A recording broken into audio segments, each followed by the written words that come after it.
call the June 20th, 2023 Village Board meeting to order. Trustee Bonnie, will you lead us in the flag? Pledge allegiance to the flag of the United States of America and to the republic for which it stands, one nation, under God, indivisible, with liberty and justice for all. Thank you. Roll call, please, Allison. Trustee White. Here. Trustee Lundy. Here. Trustee Herron. Here. Trustee Bonnie. Here. President Conan. Here. Trustee Michaels is absent. Trustee Shomas is also absent. Thank you. We have a quorum. I'm just gonna do this. Here. Oh, okay. We have nothing under public hearing this evening, nor do we have anything under appointments and presentations. Airport report. Tony.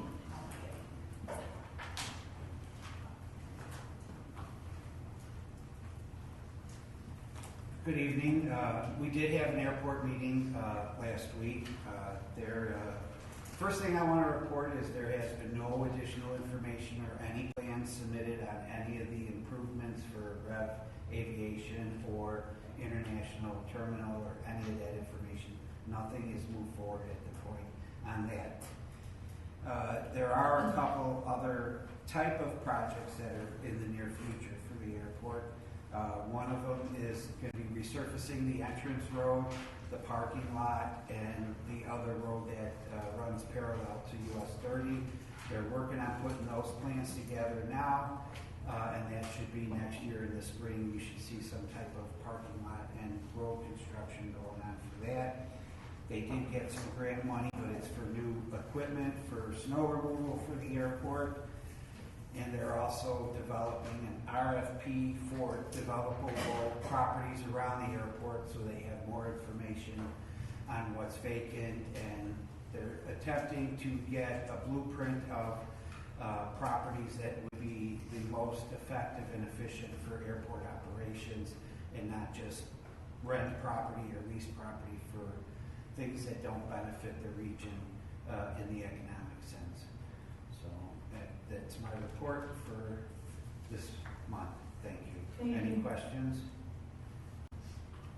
Thank you. Thanks, Tony. Okay, up next we have public comment on items scheduled for action.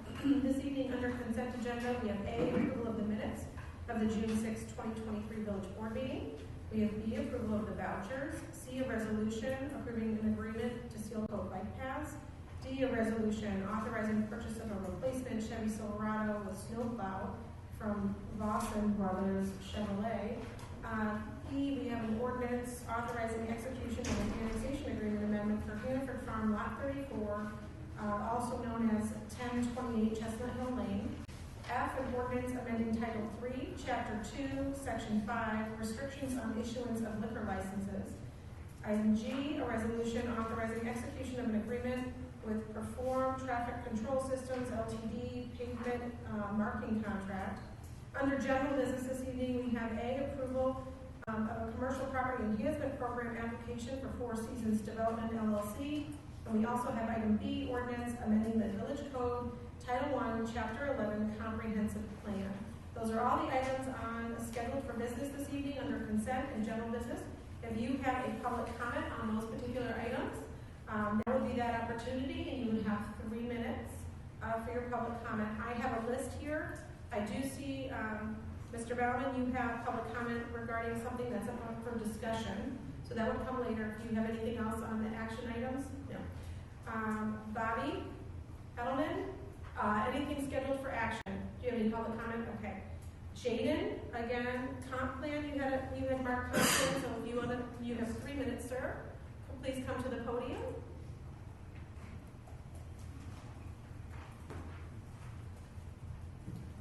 My name is Jaden Chatta, 42W559 Main Street Road in Elburn.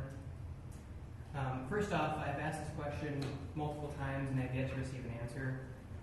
According to Michael Casa, the best use for the land north of I-88 is industrial, warehouses, etc., and that is where the market is currently the strongest.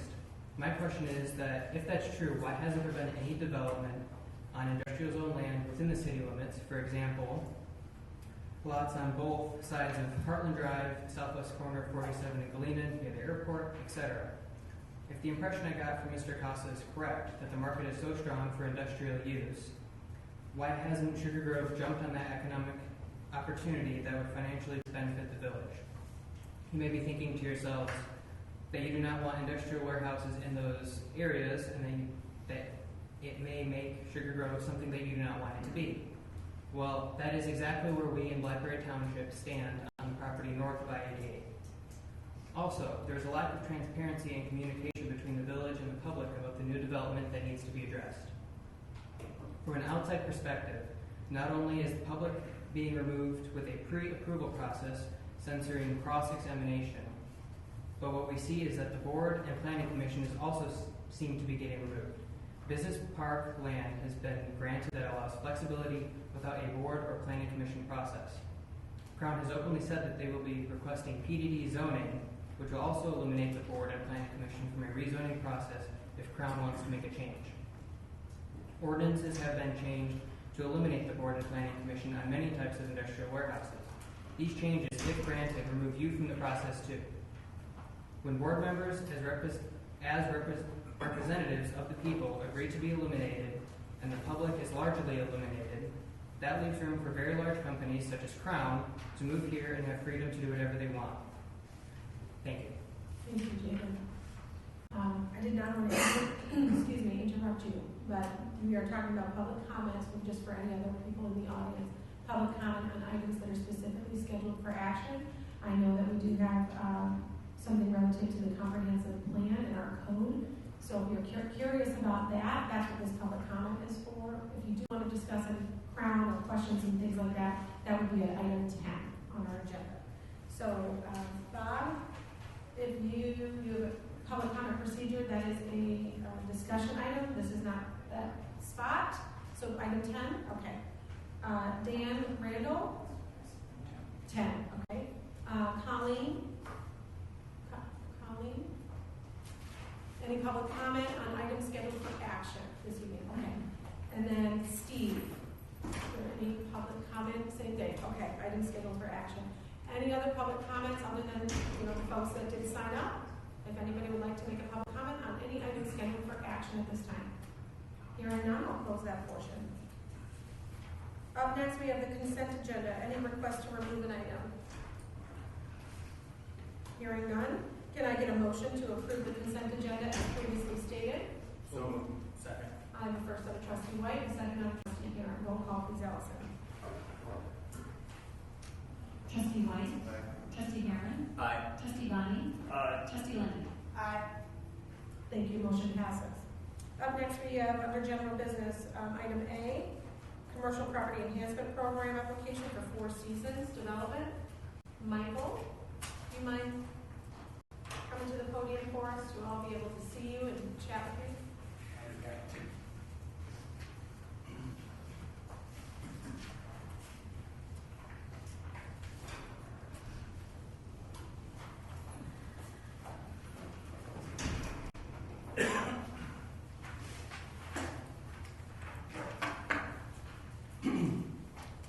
Last September 6th, the village approved the commercial property enhancement program.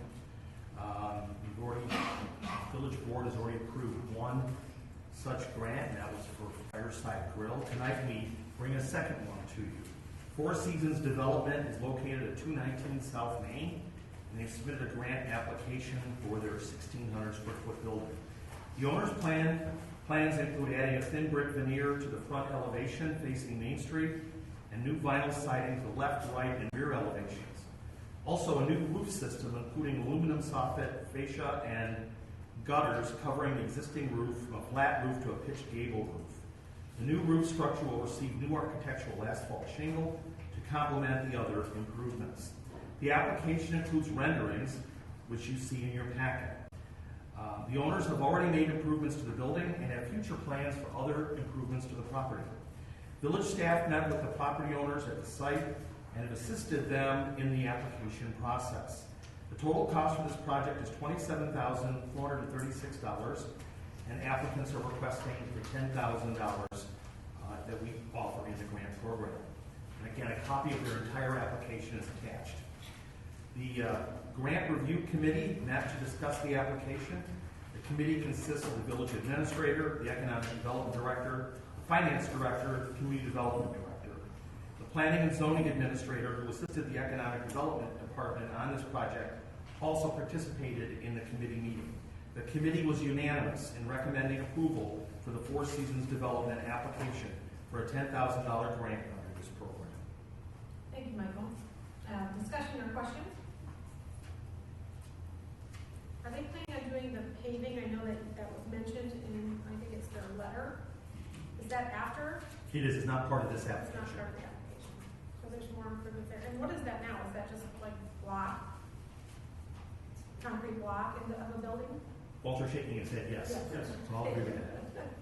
Okay. I'm gonna try to buy this, but an improvement to the downtown area is what we're trying to do. So this absolutely qualifies for the program and hits the mark on, and a business owner is always appreciating that it's going above and beyond their 50% match and doing more. And it sounds like not only are they doing 27,000, but that they're doing more on top of that. So that's not included in the packet. And I'd like to introduce Steve and Colleen, who are the applicants, who are here in the audience. Hi, everybody.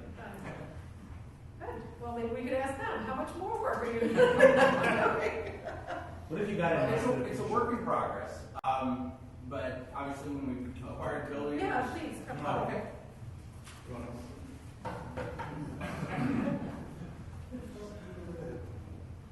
Hi, everybody. I'm Steve Cromer, Four Seasons Contracting, also Four Seasons Development, LLC. We purchased the building last year. It was in a pretty dilapidated state. We've begun trying to spruce up the property, just make it a little bit more welcoming to our neighbors and fellow business owners in the neighborhood. This opportunity was just obviously kind of a godsend, because we were looking at how can we bring this building up to an acceptable appearance to be conducting our business out of, because we're quite proud of the acquisition, but we're really excited about this. So the future improvements include addressing the driveway. We are working to kind of make some further determinations on the actual property itself, the property boundaries, and there's some easements and things that we've spoken to Danielle about and Michael's aware of too.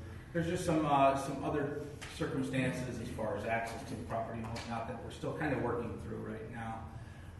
But first and foremost, just getting it to look like it belongs somewhere, So it had, the doors were falling off it when we acquired it, and we remedied that. And so this next phase of the project is really just bringing up the elevations to a beautiful appearance. I'm a former brick mason, so I kind of look forward to getting my hands dirty on this a little bit too. So future improvements would include a little landscaping, repaving in the parking lot, and really, who knows what else? We hope to see its use become something that people are like, yeah, keep going. Well, we hope you're very successful in your business. Thank you so much. Thank you. Any questions? Thanks. No, that's fantastic. That's what we intended with this, and it's awesome to see it being utilized. That's the most exciting part for us. Anything else? Any questions? Okay, can I get a motion to approve item A as previously stated? So moved. Second. And first up, trustee Heron, and the second up, trustee White. Roll call, please, Allison. Trustee Heron. Aye. Trustee White. Aye. Trustee Lindy. Aye. Trustee Bonner. Aye. Thank you, motion passes. Congratulations. Thank you. Up next, we have item B, an ordinance amending the Village Code Title I, Chapter 11, Comprehensive Plan. Walter? Good evening. The ordinance before you is pretty much a matter of housekeeping. We need to amend the village code, make it consistent with the adoption of the comprehensive plan, and also through this amendment, we're also updating the language to make it consistent with state statutes. Thank you, Walter. Any questions? Discussion? Hearing none. Can I get a motion to approve item B, the ordinance as previously stated? So moved.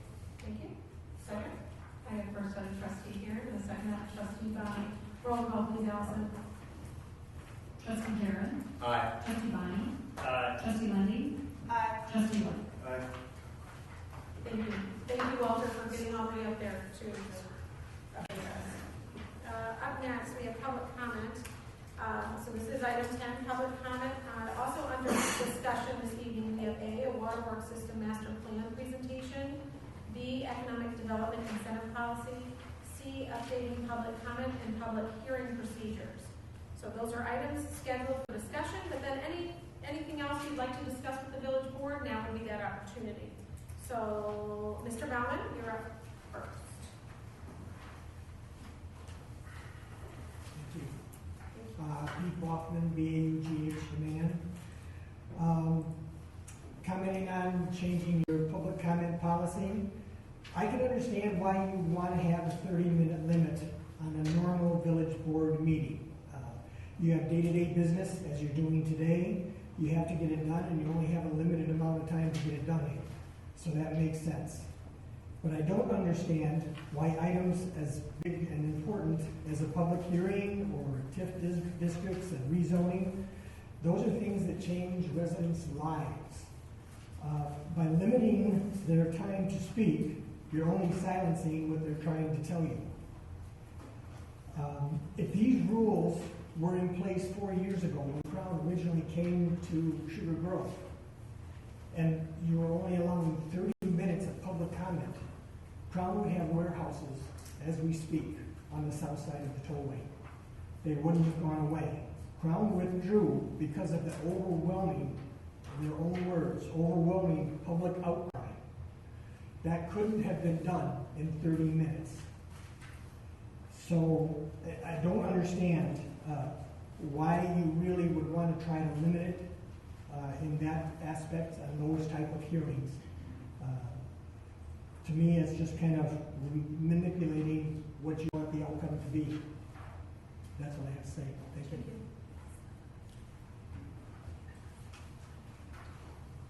I think we'll find out in discussion. Okay. You're going to hear in discussion that that's not what the village board or what staff is recommending to the village board. She's advising me that any other public comment that wants to come up and say kind of the same sentiment, we understand. This is really discussing public comment regarding board meetings, and then public hearings are a totally different animal. So you will see that difference in our discussion this evening. But the 30-minute thing that has been brought to the board tonight through staff was really to discuss a potential time limit on our public comment in tonight's meeting, where we have 2, so that would limit public comment in a meeting like tonight to an hour. So that's what is, you'll see it in discussion when we get through that, where our attorney is able, who's done a lot of work on this, as Allison. You'll hear that through discussion. So right now, I'm going to move on to the next public comment. It's not an interchange, but I'm hoping to speak to you after public comment. It's just that it's supposed to be public comment, not question. I apologize. We are available. You can definitely speak to us after. But let me get through the list of names. Bobby, do you have any public comment on any discussion or any and all items? Okay. Jaden, this is another public comment. You can certainly speak again if you want under this, but if it's relative to what you had said earlier. Okay. Bob? Basically, I was going to say the same thing Bob said, because of the fact that you're sort of taking away our democratic process by cutting us short, and like he was saying, the fact that we all have opinion, and by making us group it together under one person trying to talk for a group, the point doesn't get across in mass. And I could be standing here, I could have 70 people that I'm speaking for, but you don't know that. And that's one of those reasons that we want to be able to talk, even though you're going to hear the same thing over and over again. That's our point. We want to make sure that everybody hears the same thing, that we're coming out in mass to let you know. Not just one person coming up here, the press shows up, whoever, they see one person talking. They don't know that there's a whole contingency that needs to be heard. Thank you. Dan?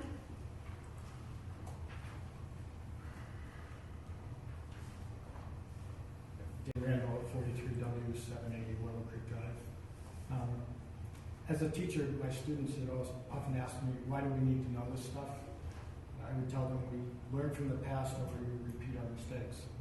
I told them what happens so you don't make the same mistakes or let those empower you to do what they've done to others in the past. Follow the money and see what happens. Or 500 years ago, Columbus, sanctioned by the Crown of Spain, set sail for India. He came in search of gold and spices. He landed on an island in the Caribbean, was welcomed by the Taino people. A beautiful people, he said, tall, straight limbs with a language unknown to me. Very intelligent people. I think I'll take 6 of them back as a gift to the Queen. A few decades later, the rush to the new lands began. People left for religious freedom, some history books will tell you, but when you actually research it, it was because they wanted a chance to make money. They couldn't. The indigenous people were at first very scared of these strangers, but welcomed them in. We said, we will share the land with you. We promise you not to hurt you. There are so few of us. What could go wrong? Trust the process, they said. There were some 30 million indigenous people living within 100 miles of the coast at the time. A generation later, that number was down to 2 million. Disease and murder killed most. An honored general knew that when people died from smallpox, that other people who used those blankets seemed to get the disease as well. He sent wagon loads of blankets to the native people as a symbol of their good faith. The Dutch people traveled to Africa. Come with us, they said, to the new land of opportunity. The people of Africa did not want to go, so they captured and forced them into a deplorable situation for their financial benefit. Trust the process, they said. This is a better life for you as your owners will feed you and house you. A few generations later, the Crown of England seemed to want more taxes and trees from the colonies. Trust the process, we will protect you. The people revolted. They were not heard, so they fought back. As years went by, the Crown had changed in England, France, Spain, and the Netherlands, but the attitude did not. Colonize and take the riches and wealth back home to us. That was their point. The people have no rights as they are uncivilized and simple people. Why, they just live off the land and seem to only want to respect the earth. There are many riches they do not even know about that we can take. So the world was colonized by these few countries from afar. They sent all the riches back to the crowns of their countries. In every example, the powerful convinced the local leaders to accept their proposals and to push them on the masses. It didn't matter if the people wanted it or not. In every case I've mentioned here, there was a flow of money. The money went back to the crown.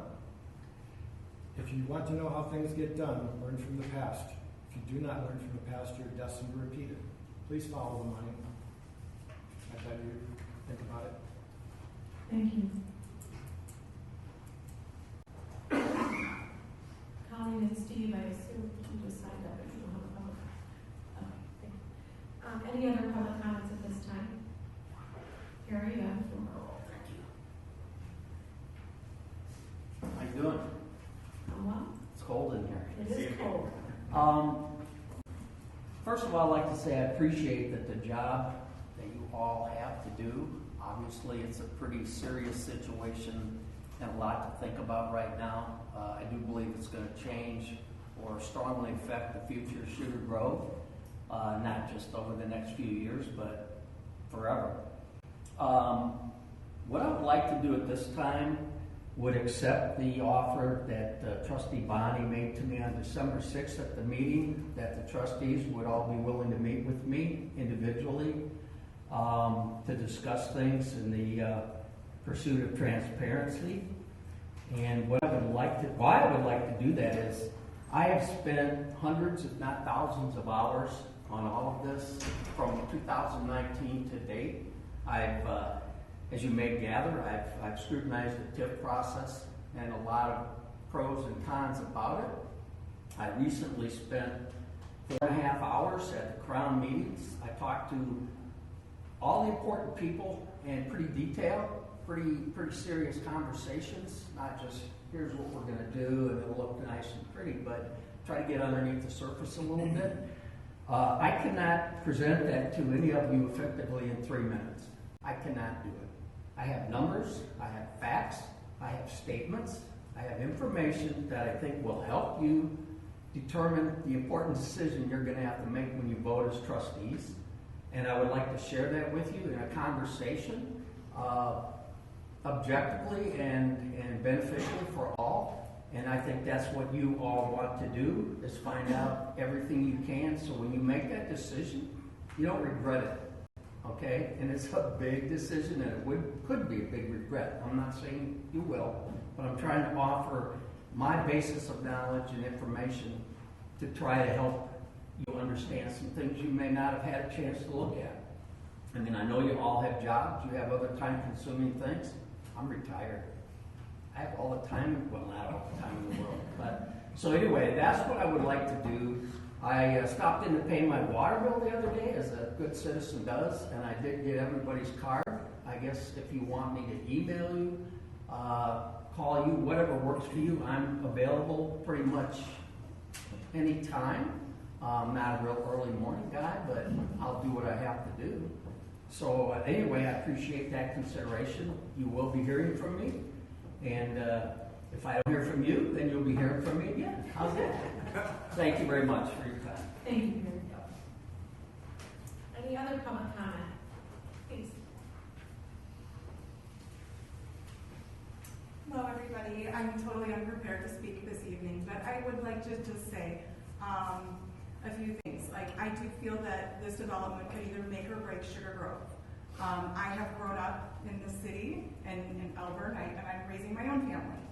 I do have to say, with the research that I have done, I don't know that Crown is a God-loving development. I don't know if any of you are aware of their history, but I'm concerned the reason why they're truly here is for the money, and they're a multi-billion-dollar company that we're having to give them a tip, so it's hard for me to understand why we are helping a billion-dollar company. My concern is to sacrifice, we may or not have some people here that are religious, but the Bible states we can either love God or money, but we can't love both. And we have to really, truly think about why we are doing this, and is this really good for our families and our community? And I do just ask that we can all be heard, the community. And that's so important to feel that you will all listen to us and our concerns as a community, because I truly feel I see a lot happening. Everyone thinks that it's too late and everything's already happened and that there's no going back. But I'm concerned about the safety. I'm concerned about trafficking. I'm concerned about the trucks going back and forth, and what's the real reason that they're here? I mean, they own General Dynamics. Is that coming to our town? Is that what we're doing this for the military? But there's a lot of history, and I truly feel that they're an oligarchy family. But that's all I'd like to say. I just hope that we all understand the real meaning of the TIF and how that will affect our community. So thank you. Thank you. Any other public comment at this time? Going once, going twice, 3 times. We will close public comment. Up next, we have first discussion item is the Waterworks System Master Plan presentation. Michelle.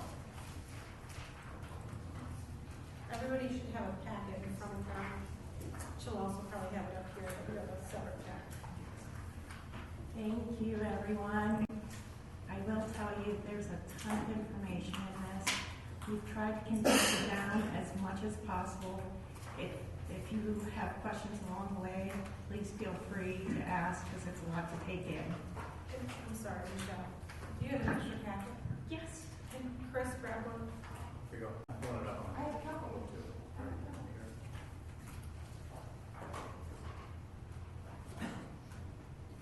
Brian, do you want one? Okay.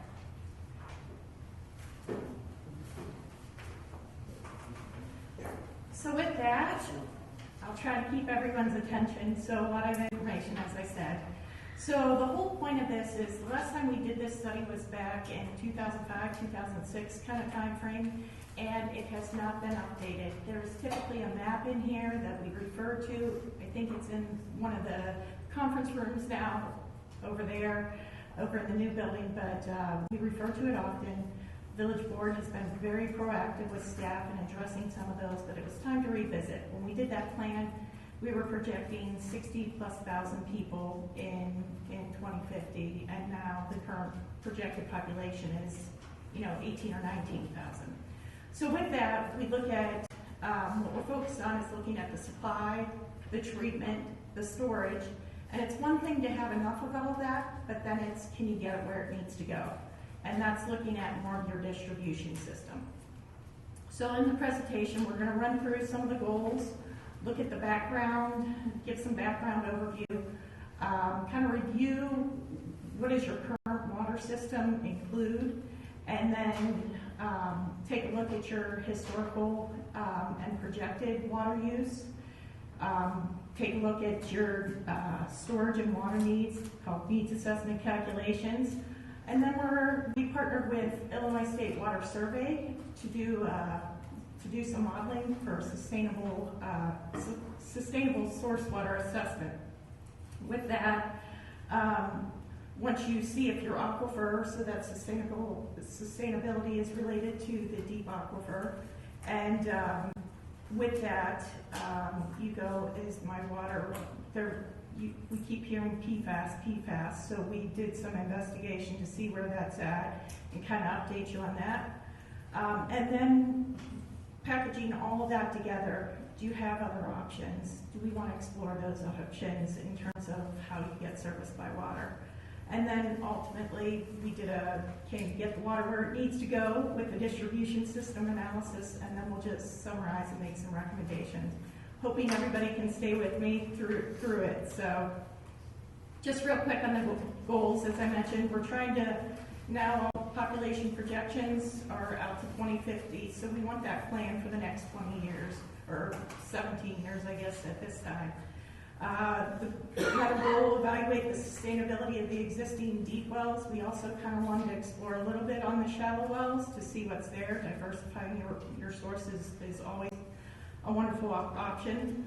And then evaluate the alternative water source supplies if we want to choose a different direction.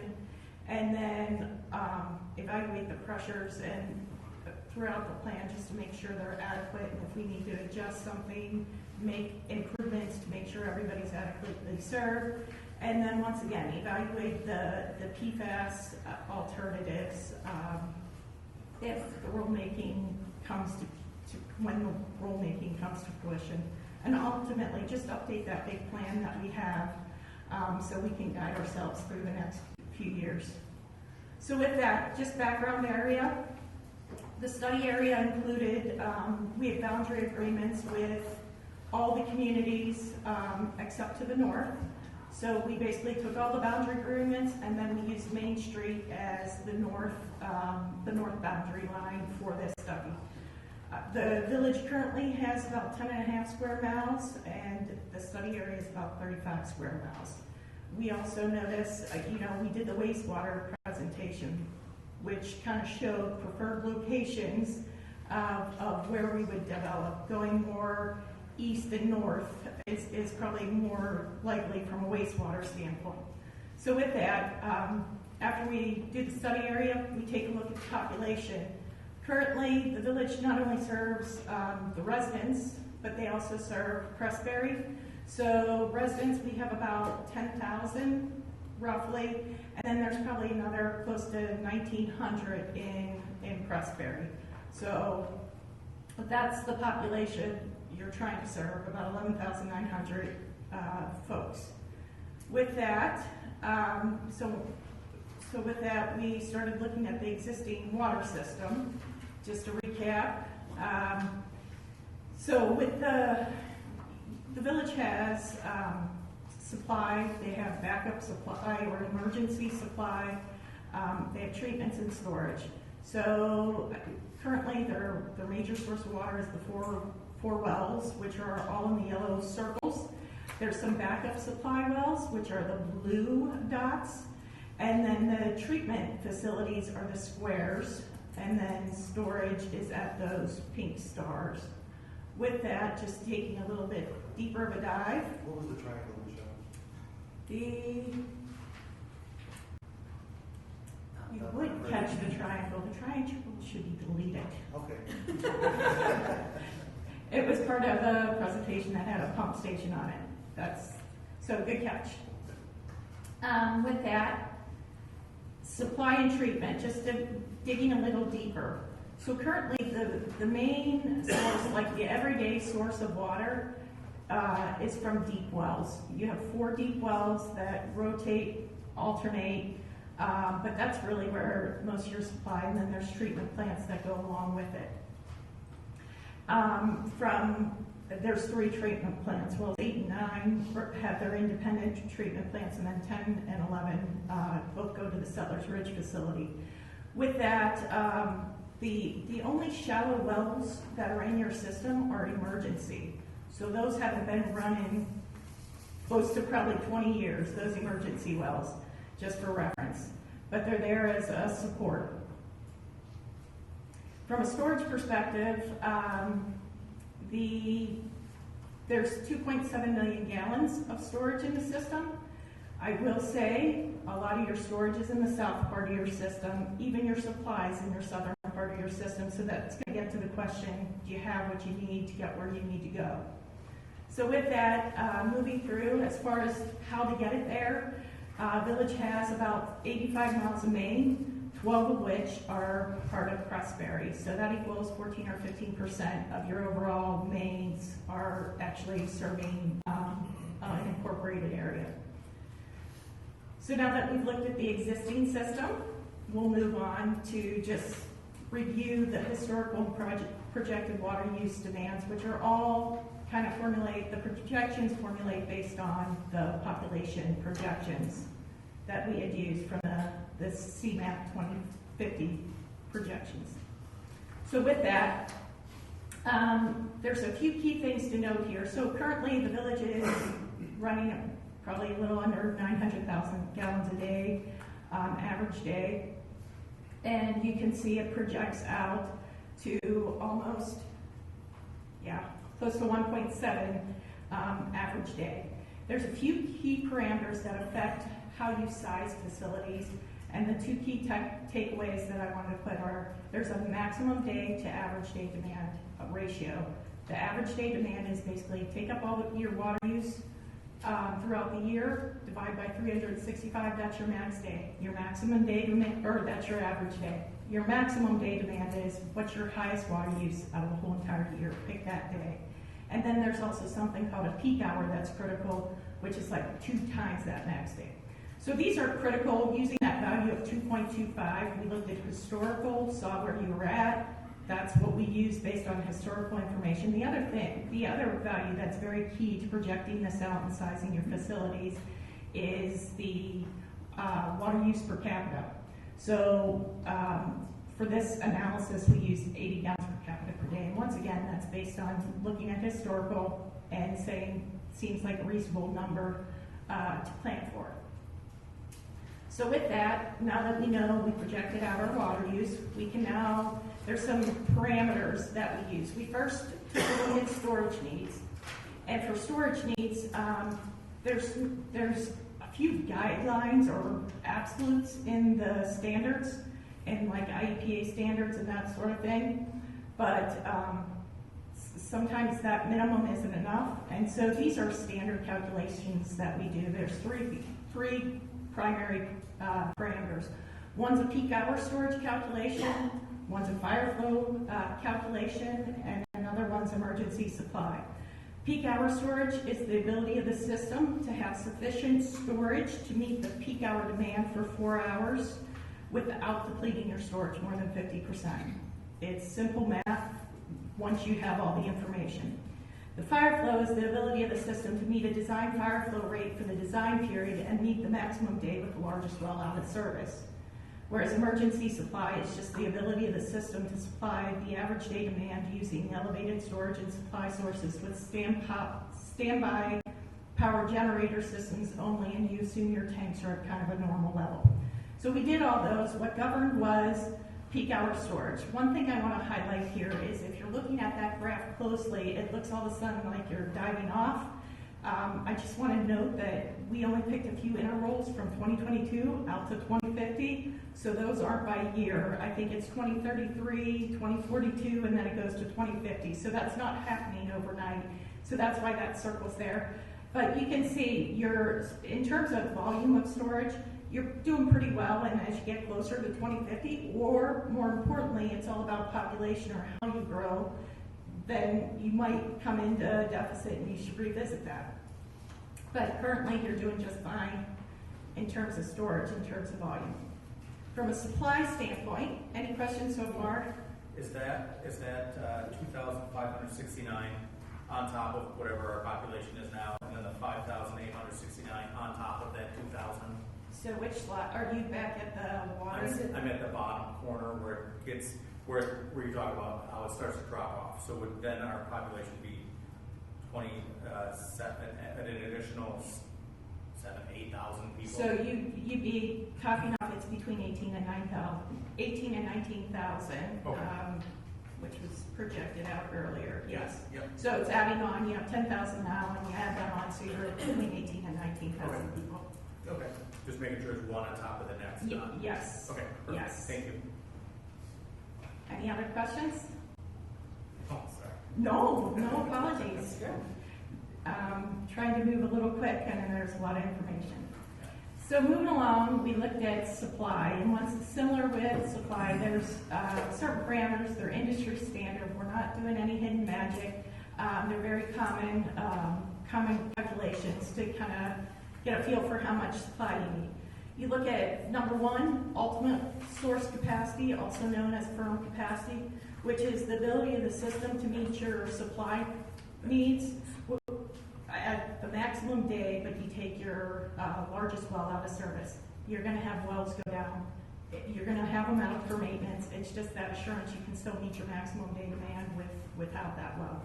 The second item is more of a check for the aquifer. So aquifers, if you pump too much out of them, you can basically pump sand. Your cone of influence, or cone of depression rather, kind of falls in.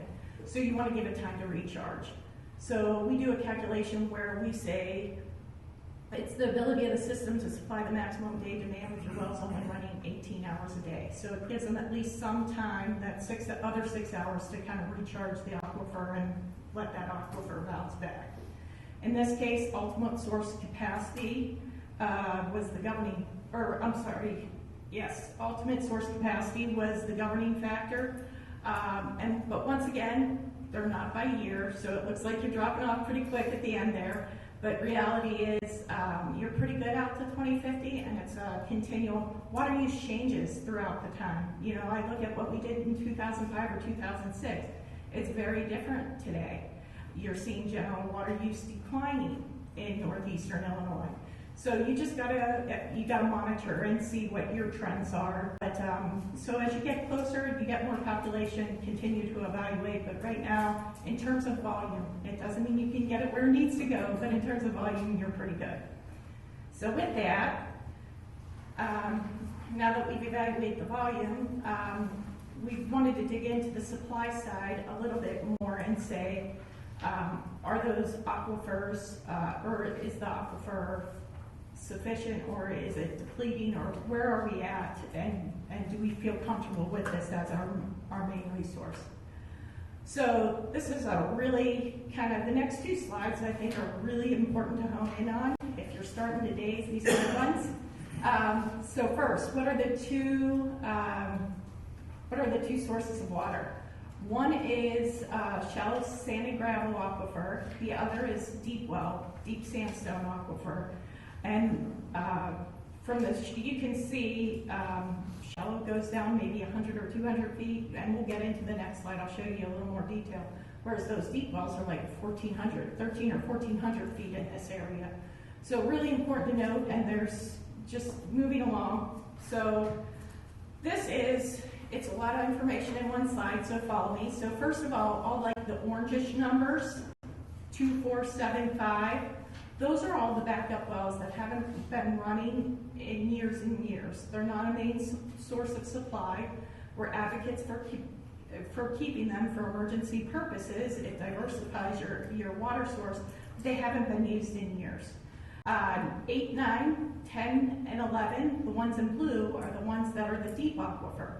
You can see the shallow groundwater, or the shallow wells, are at like that 100 to 200 feet range, whereas all the deep wells are in that 13 to 1400 feet range.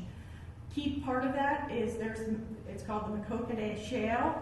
It's basically an impermeable layer.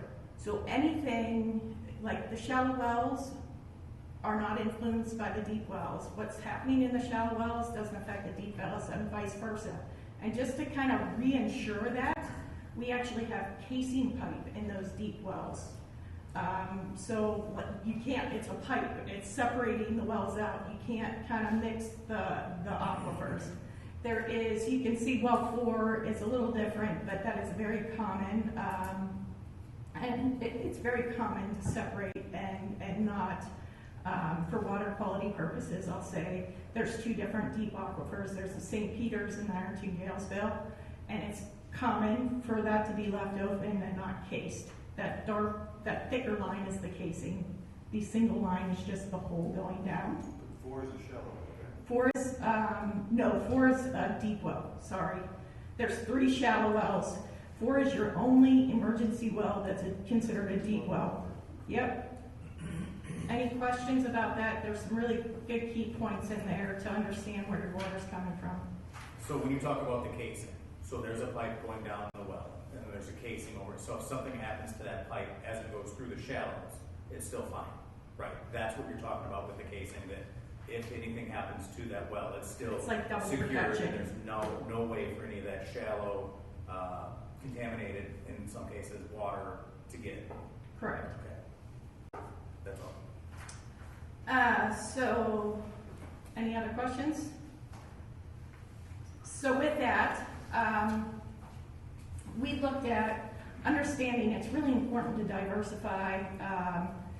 We wanted to look at both your shallow and deep well considerations. So this map here, this blue, white, pink map, this is really first related to the shallow groundwater, which right now currently is just your emergency wells. So with that, it was just seen that we have likelihood, not every community in northeastern Illinois can basically drill down and tier deep wells. Whether or not it's sustainable at your location might be another story, but anybody can drill to get the deep well. Not everybody has opportunities for the shallow wells is the key. So, you know, when you can diversify, we're hearing regionally people having concerns about the deep aquifer. It's nice to diversify and keep those options open. Not saying you'll do it, but it's nice to keep those options open and why we keep our emergency wells. So you can see in the legend there too, just so you know, the white basically, it's just a model. This isn't perfect science for the shallow wells. But the white basically means there's likely no potential for water, whereas the light blue, a little more potential, dark blue even more. Pink is, you know, got a lot of potential to find some good water there with your shallow wells. So all the property north and west of 40, what does that mean? That means the all the people that are currently on wells. The sand and gravel thickness is not indicating that it's a super productive well in this, or super productive aquifer in the sense, you know, you can have smaller wells. You might need to pull 25 gallons per minute, and that'd be on the high side. Whereas we're looking for production wells that might be more significant than that. Any other questions?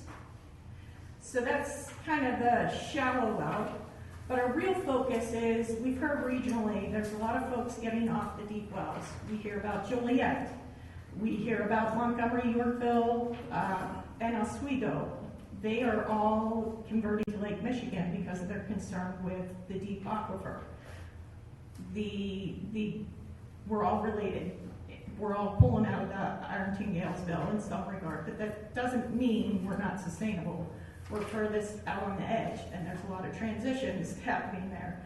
So what we did is we worked with Illinois State Water Survey, and we first acted, what if no one gets off? We already know Joliet's already got their Lake Michigan permit, and there's several other communities that surround them, Shanahan, Minoka, Rockdale, Shorewood, and Romeoville.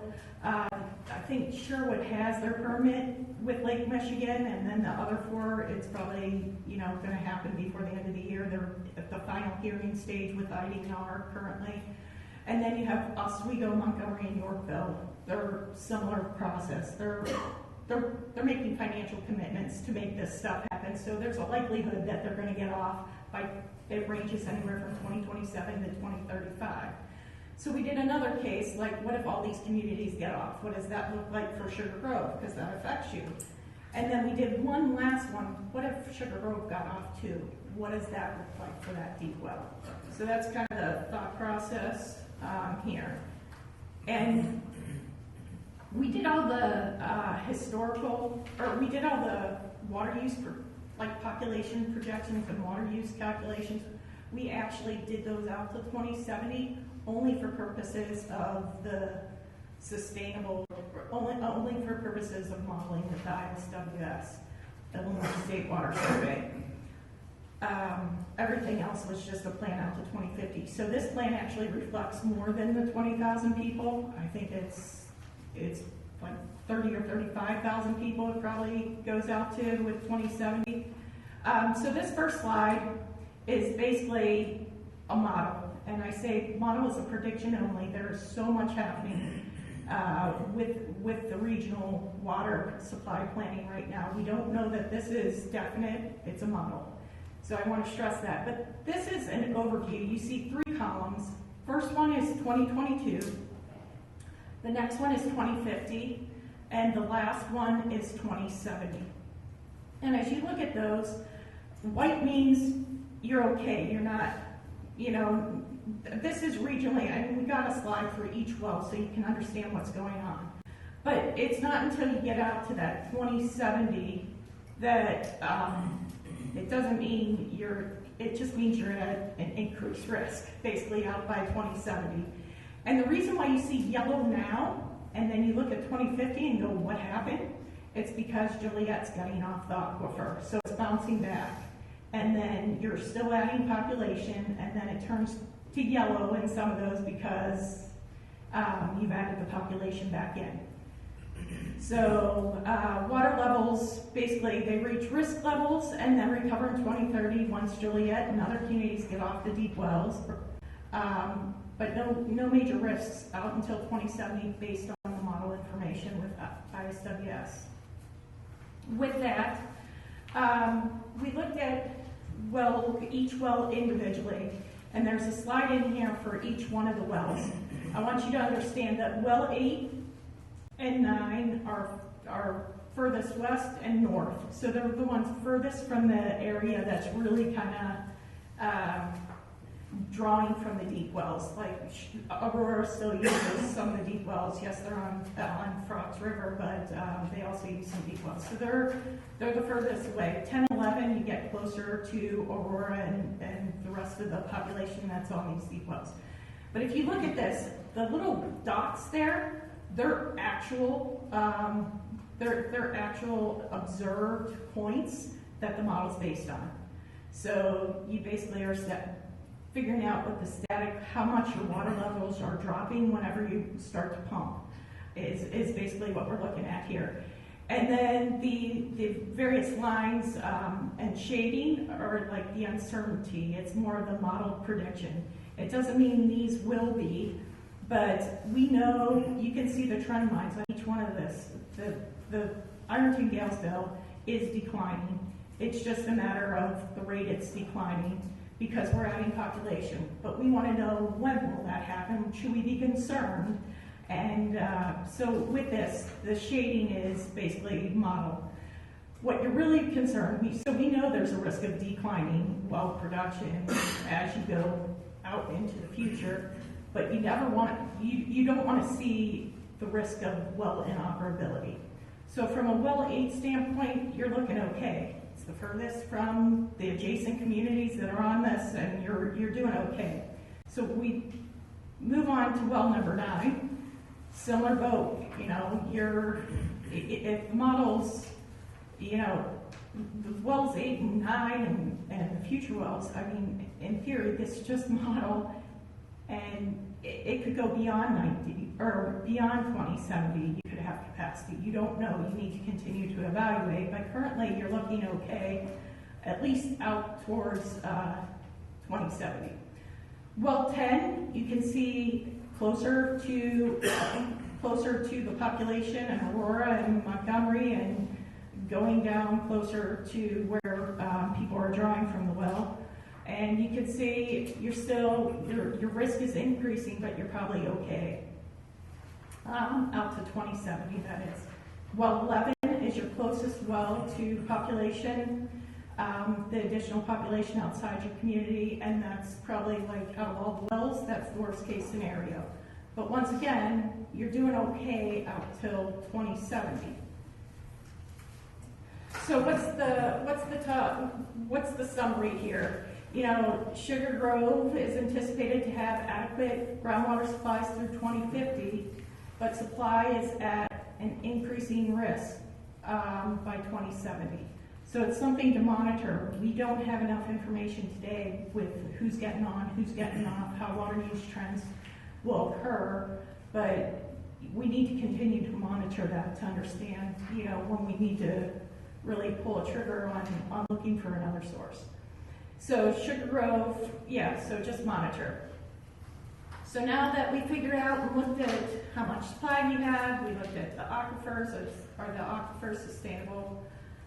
Before I go on, are there any questions? I'm trying to go back and do other slides to find the number that you're using in the 2070 for population. I can get that for you, but it's basically, if you look, we're at a rate of 2.2%. Increased annually, and that's just projected out to 2070. So it's somewhere between 30 and 40,000. The exact number I can get to you, and I should have known that off my top of my head. And the idea there is on that slide with the population when we're projecting, back in the day of real development, you were on a trend like this, and then it flattens off to like 0.8%. It's through the recession, and the idea is a realistic, average kind of growth the rest of the way out. So, kind of looked at historical and made sure it made sense to where we want to be. Michelle, what is the difference between industrial and residential development? What impact does it have on the numbers? So in terms of, so a couple of things. So when we look at how much storage we have, number one, we need to, there are different fire flow requirements, so we assume 3,500 gallons per minute, but we need that anyways in the village. So future development doesn't really impact that a whole lot. But the 80 gallons per capita per day, you're probably closer to like 67 or 68 gallons per capita per day, but that includes your residential, your commercial, your industrial, that includes all. So what we're saying is the village is going to continue to grow similar to how you're growing now, but wanted to add a buffer because you don't know if you're going to get commercial, industrial. So we try to factor in some of that. If it does change slightly, are you okay? And so that it was a conservative number of that 80 gallons per capita per day to account for some of that. Does that answer your question? Yes. So are we, what's going to happen, and you probably can't answer this because we don't know what different uses are, but generally speaking, is an industrial user, and I think if I recall correctly, you kind of go towards acreage when you start looking at industrial use projections as opposed to population. Yes, so for industrial use, if we don't know the user, we don't have better understanding of what's gonna go there, we say it's 10 PE per acre. A P is a population equivalent, and one population equivalent in this case is 80 gallons per capita per day. IEPA traditional is 100 gallons per capita per day, but that's usually used more for the sanitary side that takes into account water that gets into the sanitary sewer, not just. So this was just based on what you're actually pumping and seemed realistic. That's consistent with what we're seeing on industrial uses now, that number. It can range. It really can. You could get, I'd say it's conservative. You know, a hotel or fast food restaurants or even restaurants will use a lot more water typically than an industry unless you get manufacturing of a certain type, and we can't predict that. You know, we do a little conservative of what we think it would be, and then you just gotta monitor that as developments come in to really know how's it changing. Make sure your assumptions are right. Well, that's what I guess I'm asking is, if you look at where we currently are as a village, if you were to look at the different commercial, industrial uses, do we fall within those numbers generally on an acreage basis? Well, Do you have a chart that you use? I'm understanding your question, but is there a chart, a formula that's used that said this user on average produces, as a PE, if you're using it as a. Kind of, but I mean, I'm looking at, let's say we took our zoning map. Yeah. And we say, okay, we've got this many acres of M, this many acres of P, 1, 2, 3. Over those users, what is our average? Is it really 6 PE or 10 PE? I can get that for you very easily. I don't have it. I know I can even get it to you later tonight once I get my calculator, but I don't want to do it in. Yeah, no. But I can get that for you. I So guess I'm just making sure the number is a good number. It's based on true historical, what we see within our village, not necessarily elsewhere. yeah, and I would still caution you because it will develop differently. Like you're almost, things can change, is what I'll caution you with. So, doing some of the industry standards, there's been, I like your idea of doing the check, but this has worked in so many communities, you know, like it's been tried and true and been successful. Well, that's just what I want to know, is that, these numbers the numbers you're using are good numbers compared to what we have. I think they're conservative unless we have some major user that none of us are anticipating. Okay, that's really what I want. And we did have some additional discussions with ISWS. If you did have major users, what that would do, and you're still in pretty good shape, but it's beyond this, but we did kind of have some discussion on that, but I think you're using conservative numbers. Unless you get that major user, I think you're good. So any other questions before I move on? Everybody still awake? So the next one, so we figured out the quantity you need of supplying treatment. We figured out how your aquifers are doing. The other big thing is now we go water quality, and what's the major water quality concern that we keep hearing about, and it's PFAS. Well, first of all, what's PFAS? In short, a group of synthetic chemicals that have been manufactured since the 1940s and do not break down over time. Never forever chemicals. They're always going to be there. You can't necessarily make them disintegrate. There are health effects as we've heard. So with that, what's the status? So first of all, I think it's really, really important to say these are emergency wells that have had detects, and there have been 2 emergency wells, which are wells 2 and 7. There is no exposure or risk to the community with these wells because they haven't been in service for many, many years. They're just backup emergency wells. The well 2 was not, so currently there's no definitive ruling. This is ongoing, but there's anticipated guidelines. So well 2 had a detect on it, but well 7's the only one out of the range of what the limit might be. So with that, I think it's also important to note a few things. You can see a maximum level that was picked up as 5.4, and then you see a 1.45.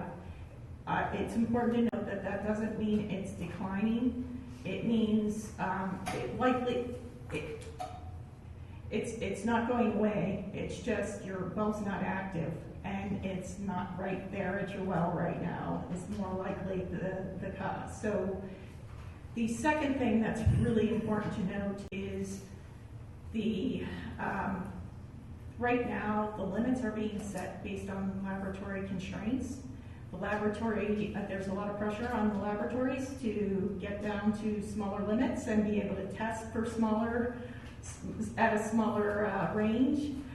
So we're expecting that anything that they come out with this year, it's not going to get easier. You know, it's going to become more restrictive as the laboratory equipment and procedures allow for it. So in terms of the rulemaking, where is that at? The federal or US EPA anticipates that they'll do their ruling in December of 2023.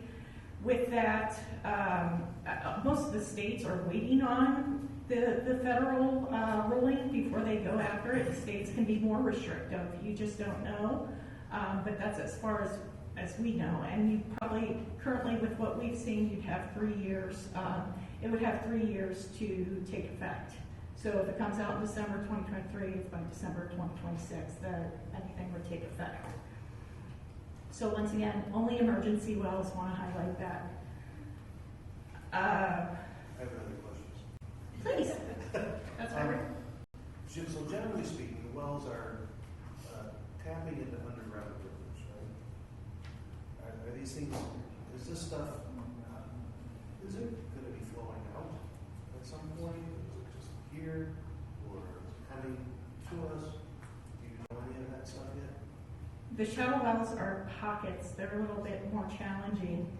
You know, like you have sand and gravel pockets, and they can flow through. They might stay there. The shallow groundwater is a different animal than the deep wells. The deep wells there's a flow to them that goes north from the northwest to the southeast, generally speaking. But the shallow wells are a little more hit and miss, and I'll be honest, not my strongest, it's not my specialty. There's folks in our office that I'd love to, if you have specific questions beyond that, I'm happy to talk with others and get back to you. I'm just wondering if you've heard, is this something that's going to be that going? It is. It is. It is not going away, and that's why I made the point with well 7, is just because you see a lesser value in the most current test, it doesn't mean it's going away. It's just dispersing right now, and the well's not active, so it's still there. You mean 7 or 7. So 7's. 7's the one with the one that's out of range, So the proposed range by the US EPA. Okay. Does that make sense? Yeah. So with that, what are your alternatives? What can you do? And what we were tagged with as part of this study is what are the options? You can eliminate the affected wells and replace the supply with deeper wells and treatment, and that would be $12.1 million. That includes abandoning the existing wells, constructing a new deep well, and water treatment plant. The other one is just to construct a new water treatment plant. And there's a typo on this. It's a new water treatment plant at well 2, not 7. But that option there, just to treat the wells, is closer to $15 million. We're not making recommendation on either of those now, but we had to have a starting basis to know what they cost to see when that regulation comes down, what does the village want to do? We just want to be prepared for that discussion. Do we need to replace them? Hmm? Do we need to replace them? I mean, are we still within, how long would be able to last without replacing them? You don't need to replace them in the immediate, you're right. But I don't know what the regulation, you're gonna have to determine, do you wanna abandon it and forgive your emergency to have that redundancy in your system, an alternative supply source? There's probably a bigger discussion that occurs at that time, but you don't need that right now. Other than for emergency, if that makes. Yeah, no, I understand. So, do we have enough now without doing 7 as an emergency item for our emergency? Yes. And the board speak into their rights because our lovely noisemakers turned on. Emergency 4 is deep well, and that's an emergency and that has no problems. Correct.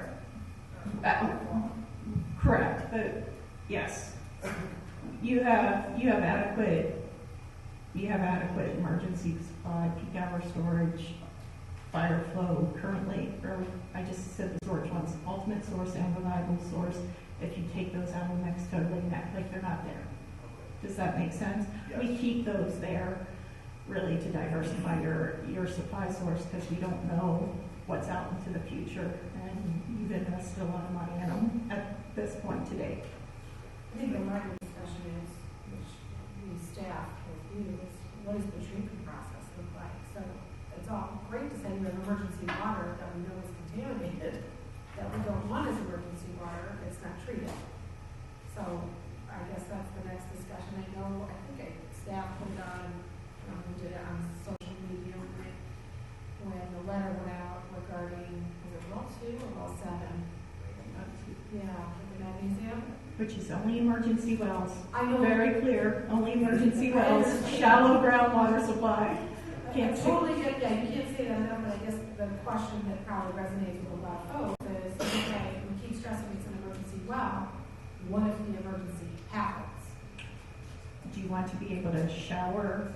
Like, do you want to be able to use the water for something? Is some water better than no water? And some of that gets into somewhat of a policy decision. So, and honestly, some of that might shake out when the ruling happens too, about what you can or can't do with that well in an emergency situation. And then the cost to treat, right? So there's filters, I guess, Brad, or treatment plan. That's the $15 million. That's part of the $15 million. Yeah, so that, option 1 is basically, let's just get rid of them, let's put a deep well in and run away, and just leave those, abandon them and be done. Well, to me, option 1 is just get rid of them. Don't put it in deep well yet. We don't need it yet. Well, right. And then if we are having to do something to the north, if we have to do something there, we do something that can accommodate that as an emergency. Well, I guess it begs the question, what's the annual, Michelle's point is, we've invested a lot of money in the shallow wells. And what is the cost associated annually with maintaining them, even though we're not using them, versus abandoning, and then treatment plan? And I think at this point, if I could recommend, and you can speak up if you disagree, I think we don't have enough information on the ruling, and I think before we did anything with those wells, Brad and/or myself will be back in front of you to talk and be armed with more information than you probably want. We just wanted to know what our options were, so we, didn't get caught with our hands behind our back. Okay. Thank you. Is that fair? Yep. There. Thanks. So with that, understanding we know that the deep well aquifer is declining, although we feel pretty good about things based on the 2070 model, or the Illinois State Water Survey model. We still said, what are our major options, right? If we want to go another source. One is the shallow wells. And with the shallow wells, they're available at limited locations. They're likely not able to support your full demand on your system. And as we just talked about, there's water quality concerns. You mentioned manganese, mentioned PFAS. So there are some water quality items that have to be weighed and considered with that. The second alternative that we explored was connecting onto the city of Aurora. They have, their primary source is the Fox River, but they do, I think it's like a 60-40 split. They do some deep and shallow wells as well. So we did explore that. That's obviously a viable option. They have infrastructure, and with the anticipation that, you know, someday Sugar Grove will go to Aurora, but it doesn't mean we will. It's viable, but it comes at a significant cost. And right now, there's so much changing in the world of water in this northeastern area. It's hard to say what that aquifer really looks like. So it was a hard recommendation for us to make, to say, let's further explore this at this time. We think it needs to be closely monitored and considered throughout the years, because the aquifer is declining, but do it at the right time for the village. Because it's not just the initial capital cost, it's also the purchase rate for the customers. Any questions before I go there? Sorry. Any? You guys were also going to look at, you know, what it even be, what our treatment facility even makes, so to speak, with theirs. That. Because that was going to add to that significant cost. Well, you have infrastructure costs just to connect on. You would have to do a corrosion control study. You'd have to go all city of Aurora, or you probably couldn't mix the water and do I'll only take half, 50% from Aurora. You can't mix the waters likely. I guess that was more what I wanted. We didn't do a deep. Abandon all that we've invested so far. Just to take that. Even if you would transfer to a different water supply source, you got to walk with caution, because especially with the Fox River as a main component, and then the deep wells, you have to have a backup supply. There are going to be days, if you go to Aurora, where you would have to go into your droughts. You know, like you would still need your deep wells. It would just be on rare occasions and not the typical. But you will need those, and so you don't want to use so much of your water that you deplete the aquifer too far that you can't use those as backup wells. So it's finding that right point for the village. Does that answer your question? Okay. Any other questions before I move on? You guys are doing great and getting really close.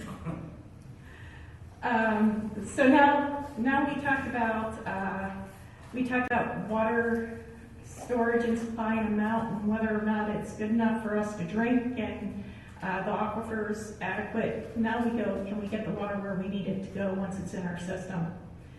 With that, just to be very clear, we put together a water model. We updated the existing water model, and there are recommendations and standards and manuals about what you should be doing. So the main things we look at are pressures, velocities, head loss, which is basically friction through the pipe, how much pressure you're using as you push water through. And in addition to that, with the model, we go, what's your ability to transfer water from various facilities to other facilities? You know, if a well goes down here, can I pump from a different well and still fill up that tank? You want redundancy. Things happen. Brad deals with it every day. You want redundancy not only in your facilities, but you also want it in your water mains to get it to where it needs to go. And also, water main breaks happen. There's maintenance. There's emergencies, and another one is just water quality. You know, you loop more, you have more water quality or better water quality. So those are kind of the considerations that we took into play. With that, from a pressure standpoint, this basically is just typical day, what Brad runs his tanks at, what are your pressures in the system, and what they recommend is between 40 and 80 psi. And what you see here is everything in the village normal conditions is between 50 and 80. So your rock stars in the pressure world. Then we we modeled the available flow. I gotta have some fun with it, right?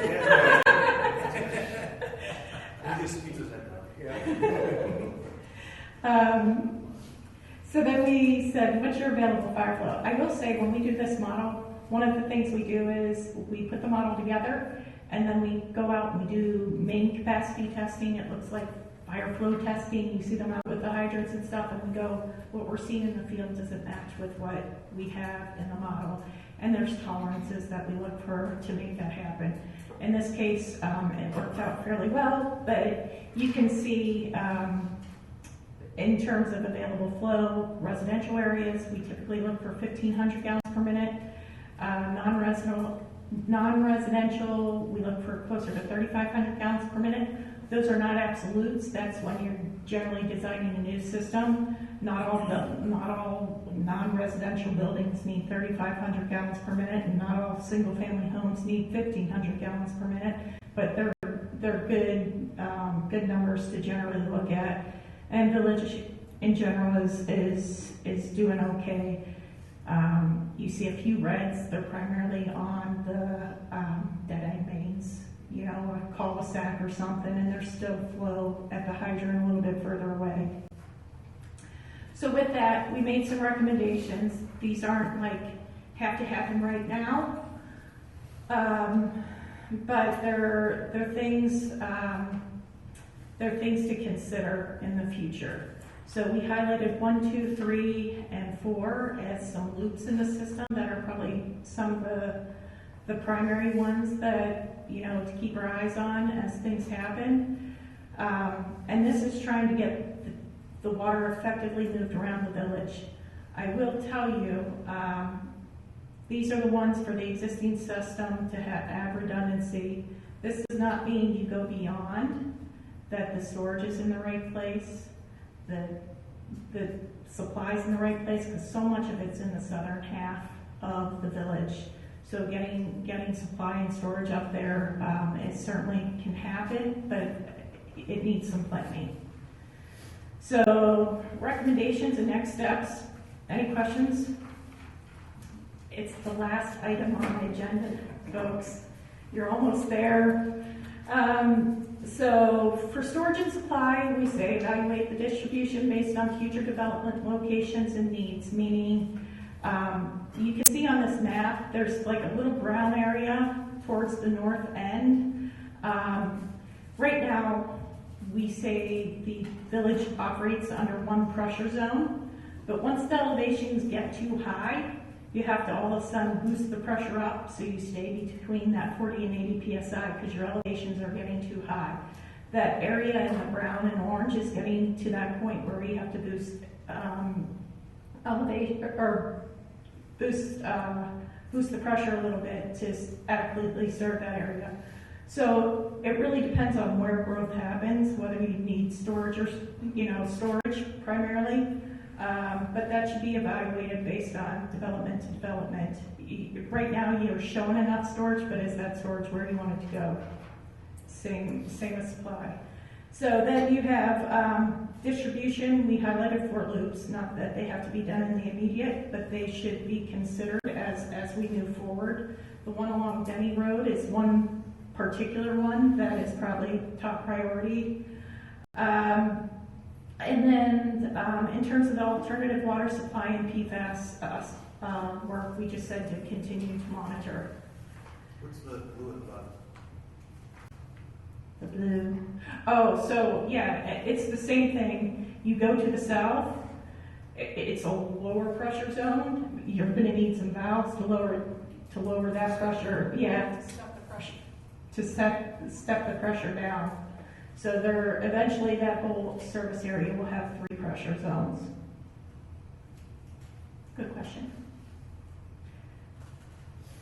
And I think why I did not focus on that too much is if you align it with the Fox Metro and the Interceptor information we gave you, that area is probably the least likely to develop as a result of some of the wastewater planning needs.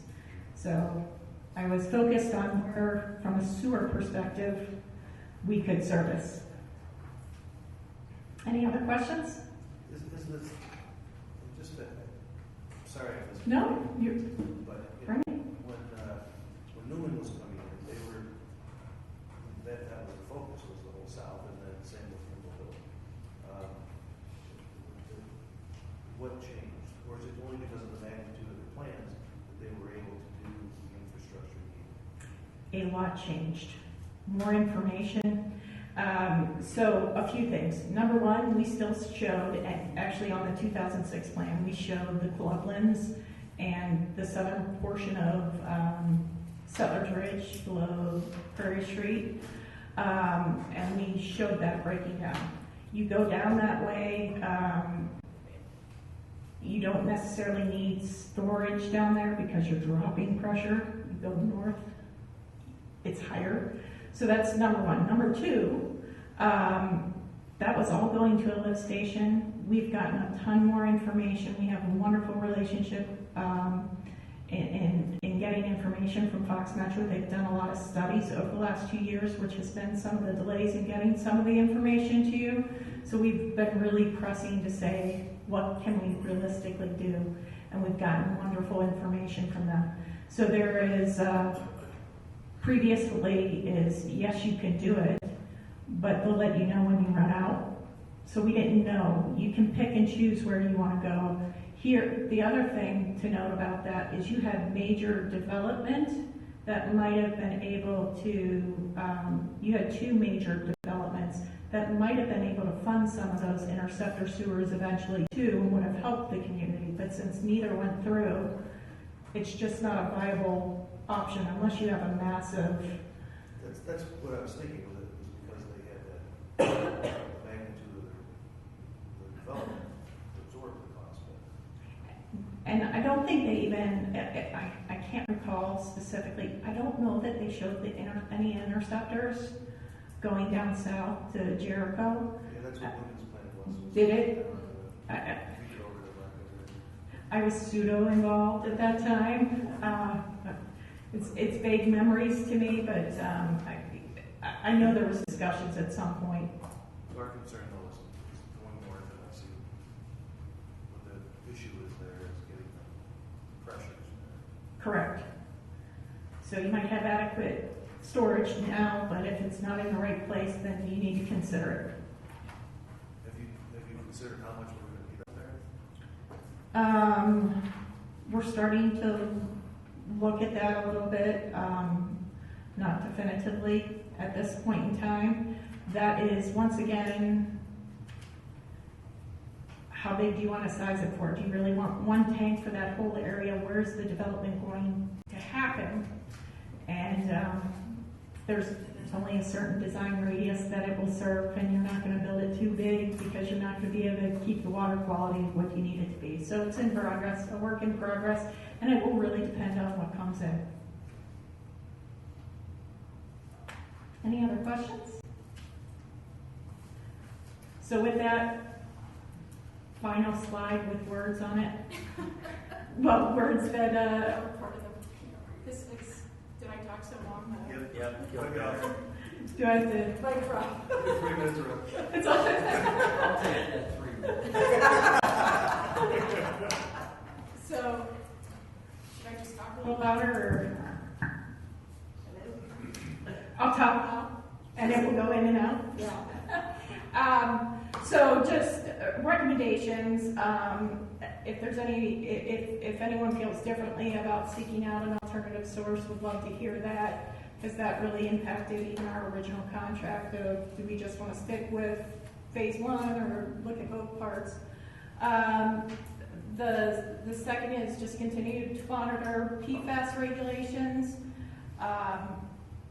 periodic review of potential connection to the city of Aurora. Really encourage relationship building there. You could be a partner with them in the future, so anything you can do there to continue your relationship with city of Aurora is much recommended. Ongoing water distribution system planning, modeling, that plan that I've left out in front of you is not an absolute. We're still kind of refining a little bit just to make sure we feel comfortable with it. But the gist of it is certainly there. Finalize the waterworks system master plan report, that's in progress. So we can put all this into one little lovely document that won't be looked at for a little while, and then we'll appreciate it when we do. And ultimately, just update the plan as growth requires. So with that, eyes up here are at least still open. So I'm feeling good. Can't guarantee behind me, sorry. Thank you, Michelle. That was a lot, but we've been anticipating that report for a long time now. So thank you for all your hard work. It's nice to have that living document. I'm sure Chris and Brad like having that, and Brian as well. So. Should say thank you to staff. They were awesome. They had to get so much data and information to us. Michael, I'm gonna ask if you don't mind. I know just based on the public comments that we had this evening, I'm just gonna bump and switch the two agenda items. Sure. And move instead of, and you might want to stay with the economic development incentive policy as well, but based on the public comments that just come forward today, we're just going to move, and that was a long presentation, we're going to move updating public comment and public hearing procedures. So if that is an Allison I'm going to go to on that. Sorry, Allison, your thoughts are too. Okay, I'm going to start off and introduce it, and then I'm going to call on my friends and colleagues to jump in with their expertise. So we received some guidance from our village attorney just to see what is possible in terms of public comment and public hearing structure to really allow the village board to have the most effective and efficient meetings while still ensuring that public comment is heard. So she provided us with some guidance, and then we also went out and looked at what other municipalities do. So the first part was for public comment at village board meetings. And I provided you both with what we currently have, which just talks about visitors. It does have the current 3-minute timeline, but it didn't really allow for, to talk about how people, what the board could do if they got unruly or anything like that. We didn't really have that structure. So the citizen participation example that is shown here was really taken from the city of Naperville. I'm familiar with them, so I went to someplace I knew. And it just is an outline of how the public can interact, provide their comment to the board, and also provides limitations, again, to the 3 minutes which we currently have. And it also has a 30-minute limit for each of the public comments, so it would be 90 minutes total. And that is 60, sorry, did I say 90? Sorry, 60. And that can be waived, or it can be extended at any time through the village board if they so allow. So I will say from my time in Naperville, it was extended at various times. But it does allow you, if you have a lot of business to do, or if you wanted to allow public comment to be later, like say, you know what, we've done our 30 minutes now, let's continue on later. It allows you to get to those business items and run your meeting, again, effective and efficiently while still getting that public comment. So it just provides you some structure, because if you don't have that structure, you can't put rules in place on the fly. And that's really what we want to provide for you. So that's the first Exhibit B. I would recommend that you kind of split this discussion maybe into 2 parts. One would be public comment at village board meetings, and then the other would be the public hearings. So I really like just make the discussion a little bit easier and less confusing. Okay. So it's Exhibit A first, then. Exhibit A is what you have currently. And Exhibit B is the And change. then Exhibit B is the proposed changes, and again, that was based on, I started with the city of Naperville and keep it for village Schaefer.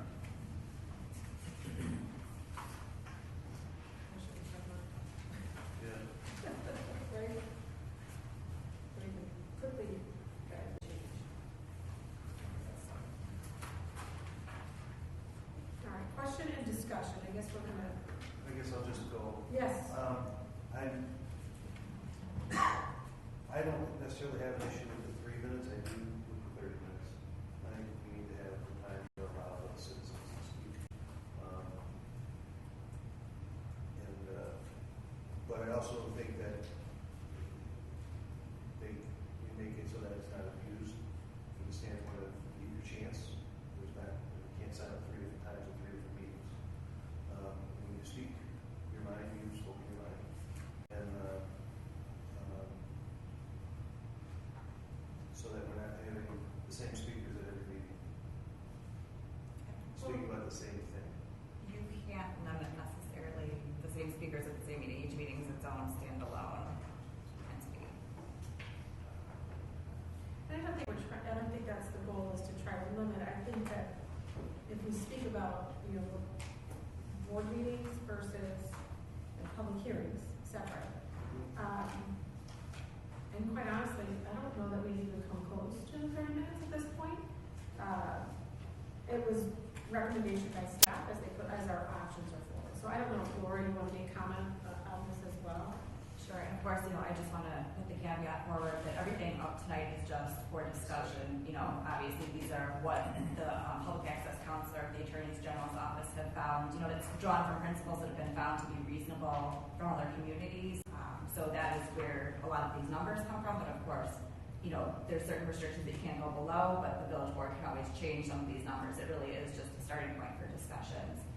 But with regards to the cap, the reason that I believe that staff proposed the cap is because if you do not have any time limit in place, it's very difficult to uphold any sort of time limit that's imposed on the fly. It would have to be hours and hours. So I think the idea is that if you have a room full of people, you can reasonably limit, if you have a number to draw on, you can reasonably limit the comment, or you can further restrict if you have a 3-minute comment in it, let's say an hour and a half window, and you have 500 people, you can even further restrict 3-minute time frame to allow people to speak for 2 minutes to allow more people to speak. So I think it's just to provide the board more opportunity to make sure that everybody gets a chance to speak while still making sure that business is able to be conducted as well. And it's just greater flexibility. But again, that's a policy decision.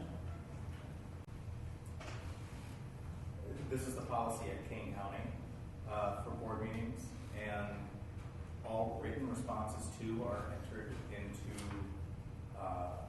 are given to us, and they are accessible through the village as well. So I mentioned it to some folks at King County, and they're like, yeah, it's our policy. So it is more common, because my gut reaction was the same, but it is more common than I would have guessed. But it still gives, in that way, with a written too, it still gives people the opportunity to present that to us. And a number of communities, surveyed in the region that have adopted policies have a 30-minute limit in some cases. This is a total of 60 minutes, it's just split into 2. And of course, it doesn't restrict you from extending it further. But it is, the 30 to 60 minute range is a common time frame that you will see in communities that have adopted the limitations. I get it, and I don't really care for it. I'm with Jamie on this as well. I get the meaning behind it.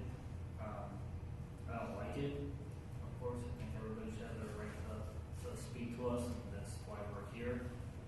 But as he brought up earlier tonight, we're all available to the public at any time to get a hold of us. We've all agreed that we'll meet with the public, or have conversations on the phone with the public. We have emails that they can reach to us as well. We're really the reason why they're here to speak is to us, for their voices to be heard.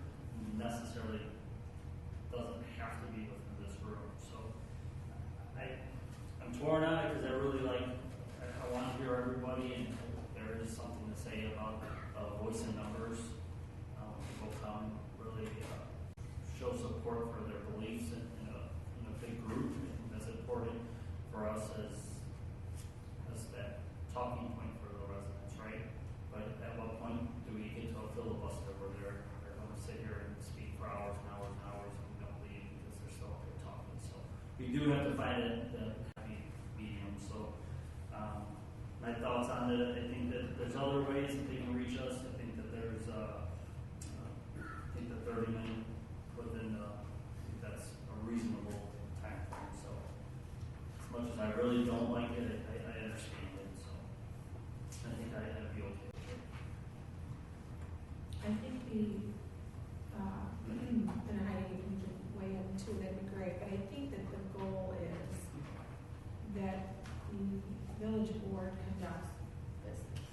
And so what this village board needs to decide is we can't just delay business because we have 5 hours of public comment, which we all want to hear public comment. But there is an expectation that we're moving business or making decisions or voting, getting to a vote. That is an important part of the process. It's an expectation of property owners if they're looking for zoning changes. It's an expectation of residents. It's an expectation that they come here and there is a definitive at some point, not just hours and hours. Because what I'm going to ask of the village board while I'm here is that we listen to whatever that public comment may be. So if you don't put the restriction on, and we can waive it too, is that we listen to public comment. But as you know, I'm not afraid to stay till midnight. So that is the expectation, though, is that we are getting through the process because that's also our obligation to the community and to the village. I do want to clarify, and I know we're going to separate these into 2 discussions, but there is a difference between a public comment period and then also a public hearing. So certainly members of the public, as they have, come to board meetings and express their concerns about projects or zoning issues, but state statute provides an entirely separate process that has much more robust procedures, notice requirements, and a lot more freedom during those hearings as to what questions and answers can happen. It's a lot more due process at those hearings. So public comment, I don't want it to be confused with, if you change the public comment process, residents are losing their property rights or, any zoning interest, because there's an entirely separate process for that is set by state statute, and is very robust. I can see us limiting the whatever you want to talk about to 30 minutes. I hate to see the first part of the schedule for action was. I can see that limited as much. That makes sense. It does say that it takes, if I'm reading this correctly, it takes the majority of the board if we vote, we can remove that time frame. Is that correct? It's Yeah. actually by the president or by a majority vote of the board. And then you would extend it to a time certain, so you would say, we'll extend it for 30 more minutes. Would that have to be done prior to the start of the meeting, or can we do that during the No, meeting? you could do it when you see that public comment is going to be longer, but there's like 6 more people, 18 more minutes, you just say, we're going to do it for a half an hour, and you can get rid of that. And the idea is just to have it as a tool in the toolkit, because without it, you can't impose that restriction at all. So that was just the only idea of having it in there. Thank you. Is the requirement to sign in order to speak that we don't currently have that? Is that correct? I saw that as a suggestion in the news. That is part of the. Yes, but it's not currently as it We is do now. not, we actually changed that a few years ago because the state changed, you could not ask for addresses. And so we eliminated signing up with your address. So I know a lot of people still come up and say their address and they're just used to that from before. We no longer can require that. So we pulled the sign-up sheet, and it was, again, we don't really have a lot normally, so people were raising their hands, and the sign-up sheet that we've had now is just because we're getting a few more and to organize it. So yes, we would bring back the sign-up sheet, and you could just write your name, and then what your topic is, so we know which public comment that you would speak at. And so it was just, the sign-up sheet is really just to make it easier for, to identify people, so people just aren't raising their hand and waiting, trying to get acknowledged. But you could, say speaker 4 if you didn't want to give your name. I know when we did our online things, people didn't necessarily give their name. So you don't give your name, you just have to remember how you signed in and step up to the podium. The only concern I have with that is sometimes you have no intention of speaking until you hear someone else speak, and then are you not allowed to speak? That would be my only concern, because I know that's happened. What's typically recommended is to have the sheet just for administration purposes, but not to restrict somebody that isn't on the sheet, but maybe the people that signed up get priority or go in the order of sign up and then open it afterwards. So the person might have to wait a little longer, but it helps smooth the process. But again, that's a policy decision, but that is what has worked in other communities.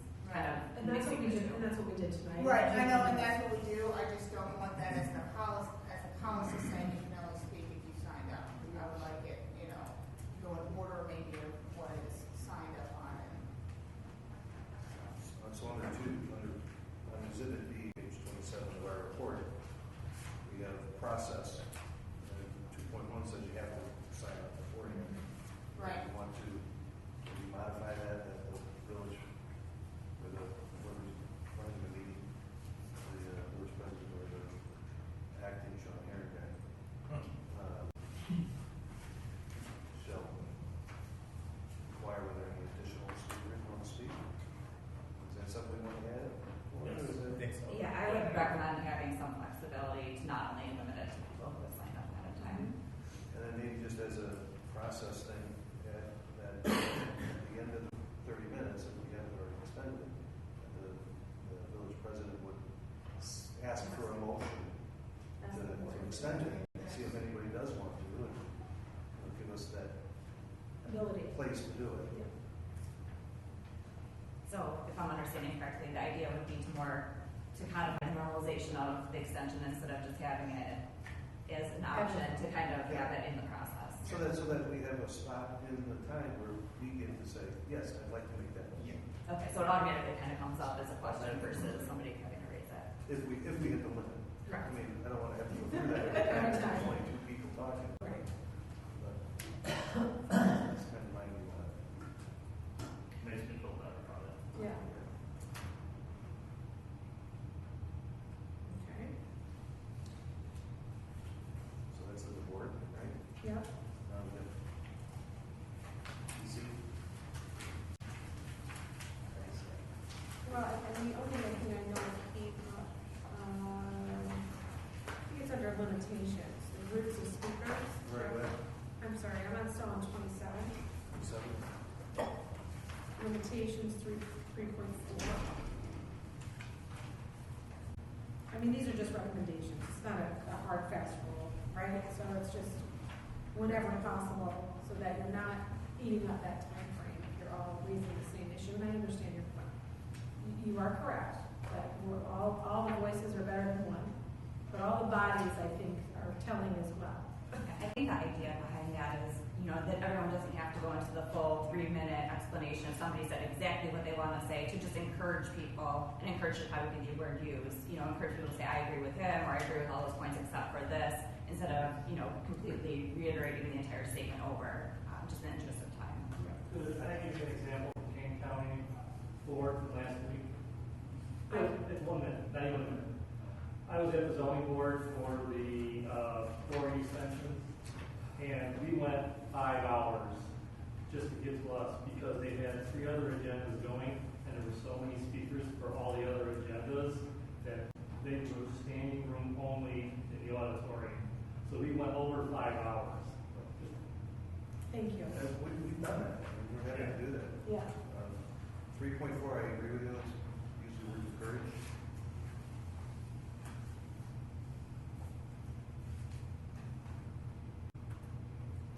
And I know there's similar language in the zoning hearings too, that I would recommend the same modification to. Okay.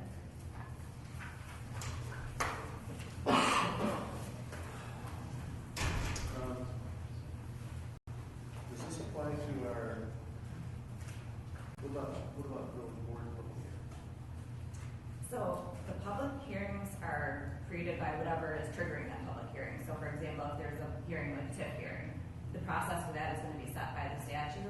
So public comment will still be separate, and then you'll have a public hearing that will be in accordance with whatever the statutory rules are or whatever other rules have been adopted. For example, zoning hearings have a cross-examination provision that doesn't apply to a TIF hearing necessarily. So you're going to have to look at the specific statute for some of that guidance.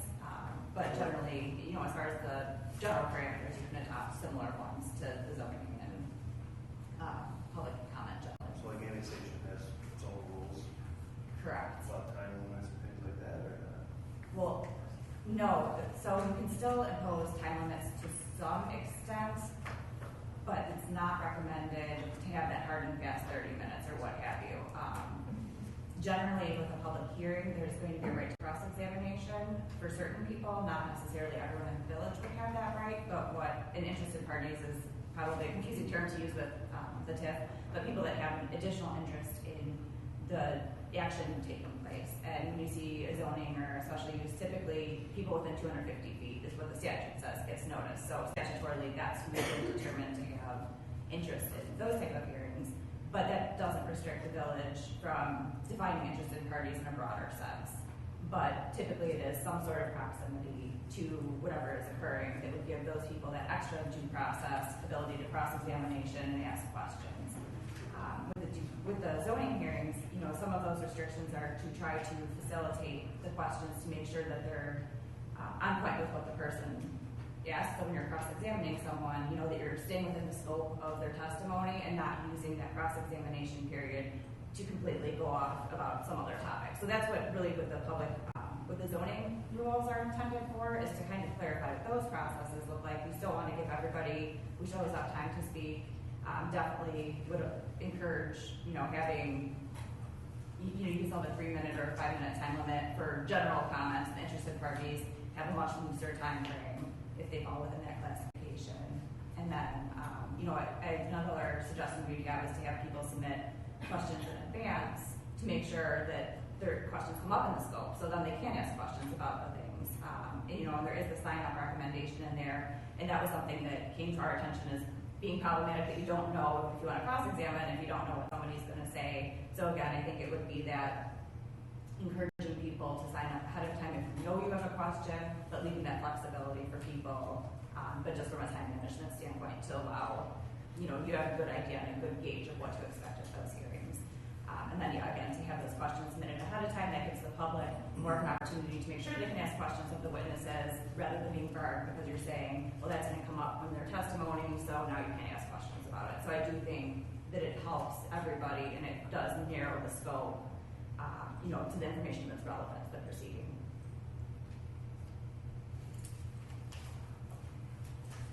Okay. Anything that sticks out to you in the public hearing process? I do just want to note also that Allison pulled these rules largely. There was a big case in 2002 that went through the whole due process rights and zoning hearings. So Allison was wise enough to go to the origin city because she knows their rules are going to be in compliance and provide more robust procedures after having that issue. So that's where a lot of this was pulled from, after all their modifications were made so that the village wasn't reinventing with some of this. And then, of course, modifying to be appropriate for the village.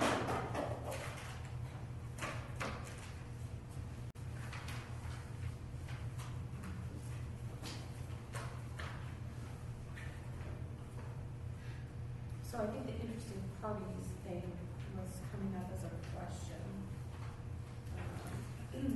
And just who is an interested party? Is anybody an interested party if they sign up in advance? Or is an interested party just the ones that are notified within 250 feet that the statute requires? So case law allows the village to define that to some extent. I mean, I think certainly, because the statute says 250 feet, I would say at least within that radius would make sense and probably be the minimum of what I would look at. But you can certainly go beyond that. The village does have flexibility in determining what that looks like. There is not, hard and fast rules. The concept is more who's actually most directly impacted. And it's typically a question of proximity, not just the same. The question is not going to be who, not the same impact as the community at large will feel, but who has a unique impact to whatever is going on versus the community at large. Because of course, any development, there's going to be impact across the community. The way this is, it's 250. So the interested parties are listed as 250, but under the cross-examination rights, D, the general public can submit a request for cross-examination questions ahead of time. So they're not prohibited from being part of the cross-examination, but they aren't considered an interested party by rule. So they can have opt-in. So it's only with regard to the order of presentation that the interested party matters. Correct. Well, and, yeah, based who statutorily has the right versus the village, again, is granting additional rights that it doesn't necessarily have to under statute. So that's why that matters being out of the order of presentation. And I just wanted to clarify, because we did announce that the TIF, Interested Party Registry, is open. Those are two completely different things. So an interested party for the purposes of TIF is completely different than the public hearing or zoning. We've discussed, we're going to change, I think, the verbiage in here just to avoid confusion with the TIF Interested Party Registry. But the concept is that person that has an interest above and beyond the community as a whole. So we're just changing the word interested. The word, party to yes, something else? yes. Okay. Another term to define interested parties. Is that the thing that you said you recommended changing? That was one of the things I recommended. And what else? The other item that you discussed was suggestion that people group their comments. That was from the public comments, so that's going to change the language in the public hearing. I'm sorry. Suggesting instead of saying should. Oh, yes. Say it's Be encouraged. encouraged. Okay, so under number 11, public comment, there's still an opportunity for anybody that's part of the public that's not an interested party and does not want to do cross-examination. They still have an opportunity for public comment before any recommendations are made by the planning commission. So that's under public comment number 11. So we would change item C to encourage them, just like in the public comment rules for the board to encourage them to work together. And this one does not have the 3-minute rule listed under public comment. Is that, though, I heard mentioned that was something that the board might be interested in, so I just wanted to bring that up. It's not in here right now, but it's something that's where it would need to be added. Yeah, I think I'll talk comment on that. Okay. I'd be in favor of that. And again, that would be separate from the cross-examination due process. Right. This Which is would just not have general- that limit in it. just a general public comment about it, just like we have.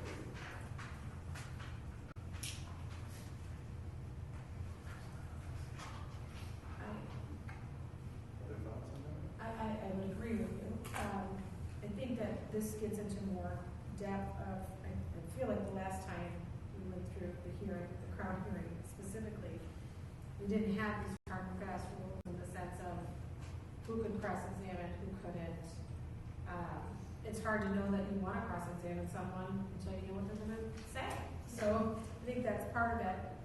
But I still am going back to who has the right. And I know I'm just going to use the words that are in here. Interested parties.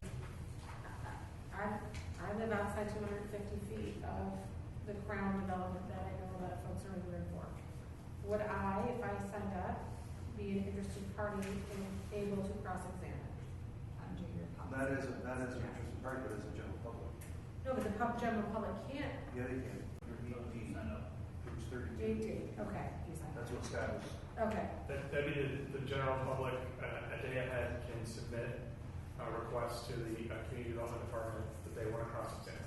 Okay, so there's like a default, like if you're within this, you're automatically, and then there's the opt-in where I want to self-select myself as an interested. Okay. So anybody can self-select. So it's ensuring people within that radius absolutely have the right, regardless of if they missed Sign up or not? something, didn't. Do they still have to sign up? They don't have to sign up. Because they were notified, legal notice.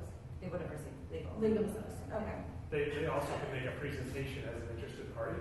Correct. If you're an interested party within the 250 feet, they can make a presentation as well and cross-examine. But the general public that are within the 250 can only cross-examine. They don't get to make a presentation, but they can speak during public comment for 3 minutes. So I get up under cross-examination. I can ask questions I want to ask, and there's no time frame to that. Correct? Okay. And then if I want to just make comment on that, but that's also not a spot to ask questions. It's a spot to get questions answered. Like I have this question I'm going to ask Walter. I'm going to ask Crown. I'm getting questions answered, but it's not a statement in place. Well, cross-examination is addressing something that somebody else said. Said to that person. Correct. Having. They've provided testimony.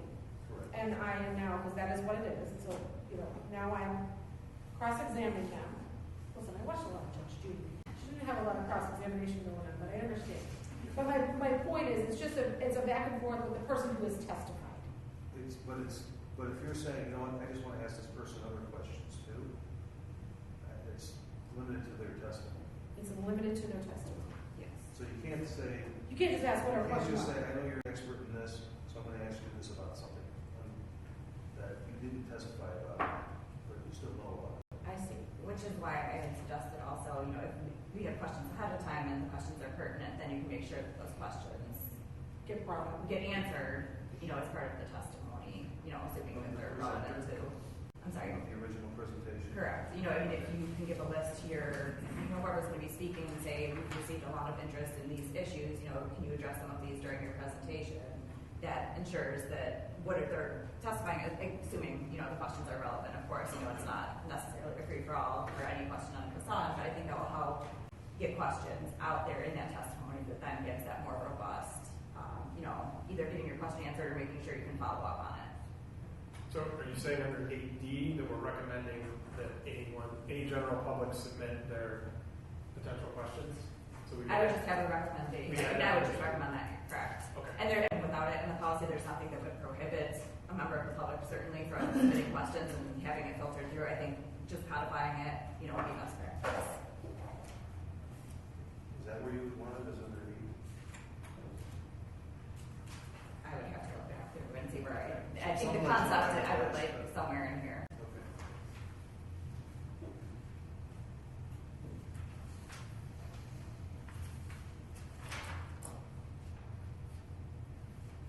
Is 250 feet, is that the requirement for the letters to notifications to go out? Yes, that is what the variances and special uses in most zoning are across have that 250 feet threshold. Again, that's the minimum. The village board can choose to change that to be, I mean, not as far as notices, I would not change the notice requirement. As far as defining an interested party, right? You know, that can be changed. If you don't think 250 feet is the right number, you can certainly, you know, address that. As long as I wouldn't go smaller than that, but you can go greater than that. Right, but the notification is a hard and fast. That's statutory, and I just statutory. to avoid any issues, I would not recommend changing anything from the statute. No, that's what I was just checking. And the thought process behind having them be the same number is that it's very easy for them to bring in the letter they received and say, I'm an interested party, here's my letter. If it's different radiuses, then we'd have to have almost like two looking lists. up. Understand.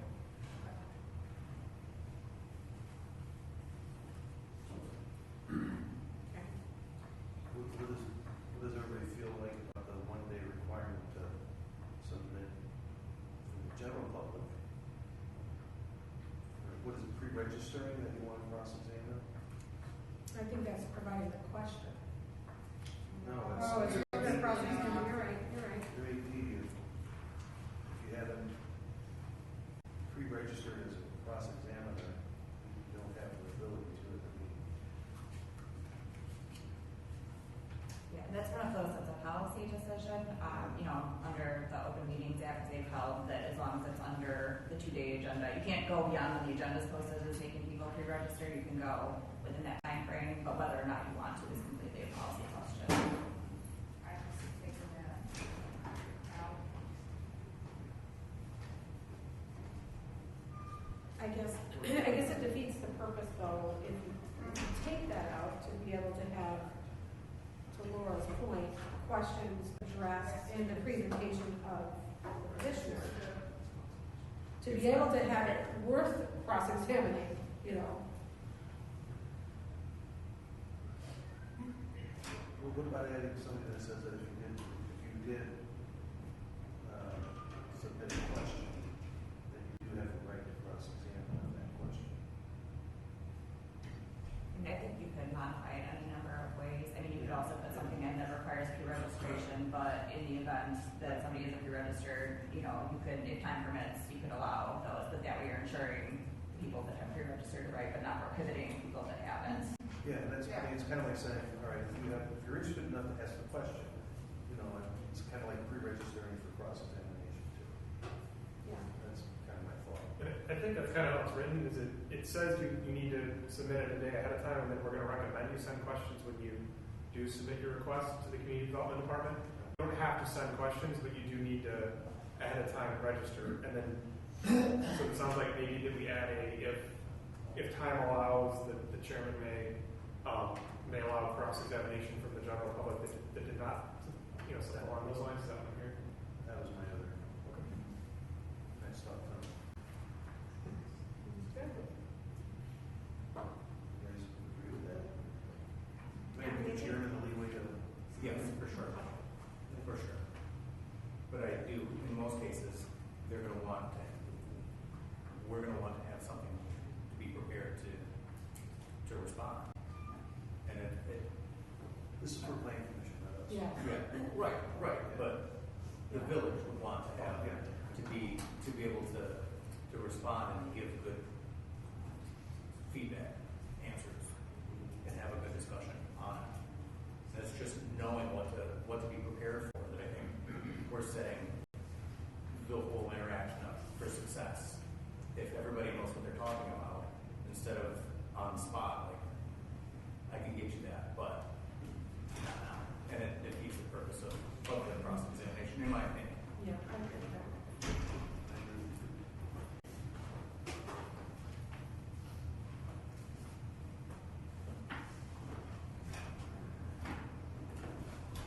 So where's the time?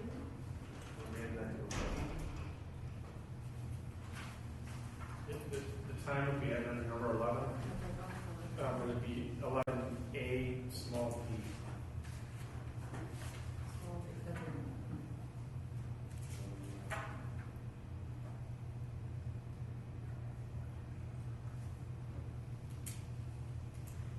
No, there's one.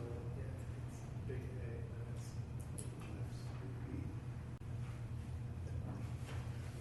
Okay.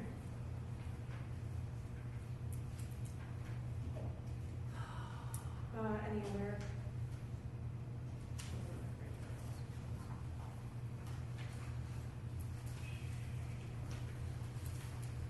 Or was there anything else that you learned? I think that's the highlights of everything. I don't know if anyone else wants to jump in if they did I missed anything.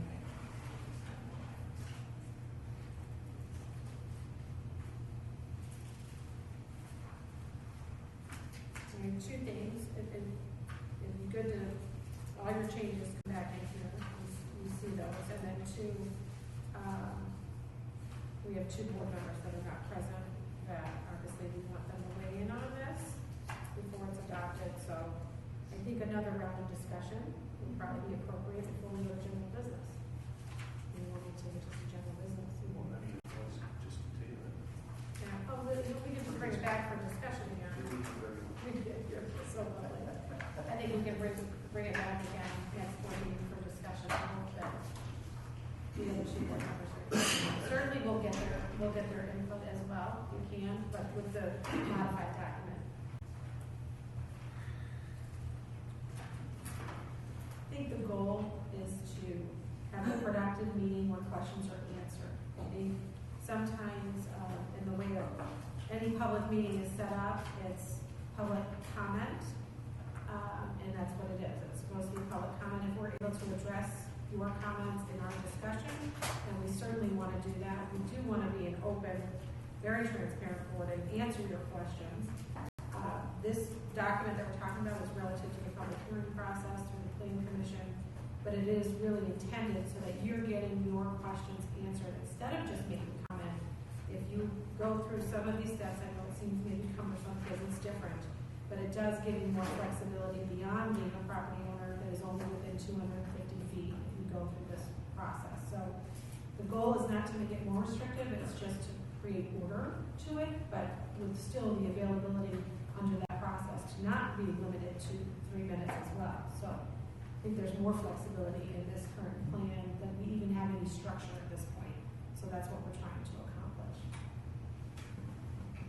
Is there anything additional you want to add before we send it back to staff? And if anything comes up, let us know. If there's anything more that comes out of the public as we evaluate these documents, please bring them to our attention because we are listening. Okay, thank you. Up next, we have Walter, we have Michael. I lost my Walter was nervous there for a second, for his name. Thank you. What do we have? We have economic development and incentive policy. Yes. Yeah. Okay. Jaden. We're going to address Jaden's comments.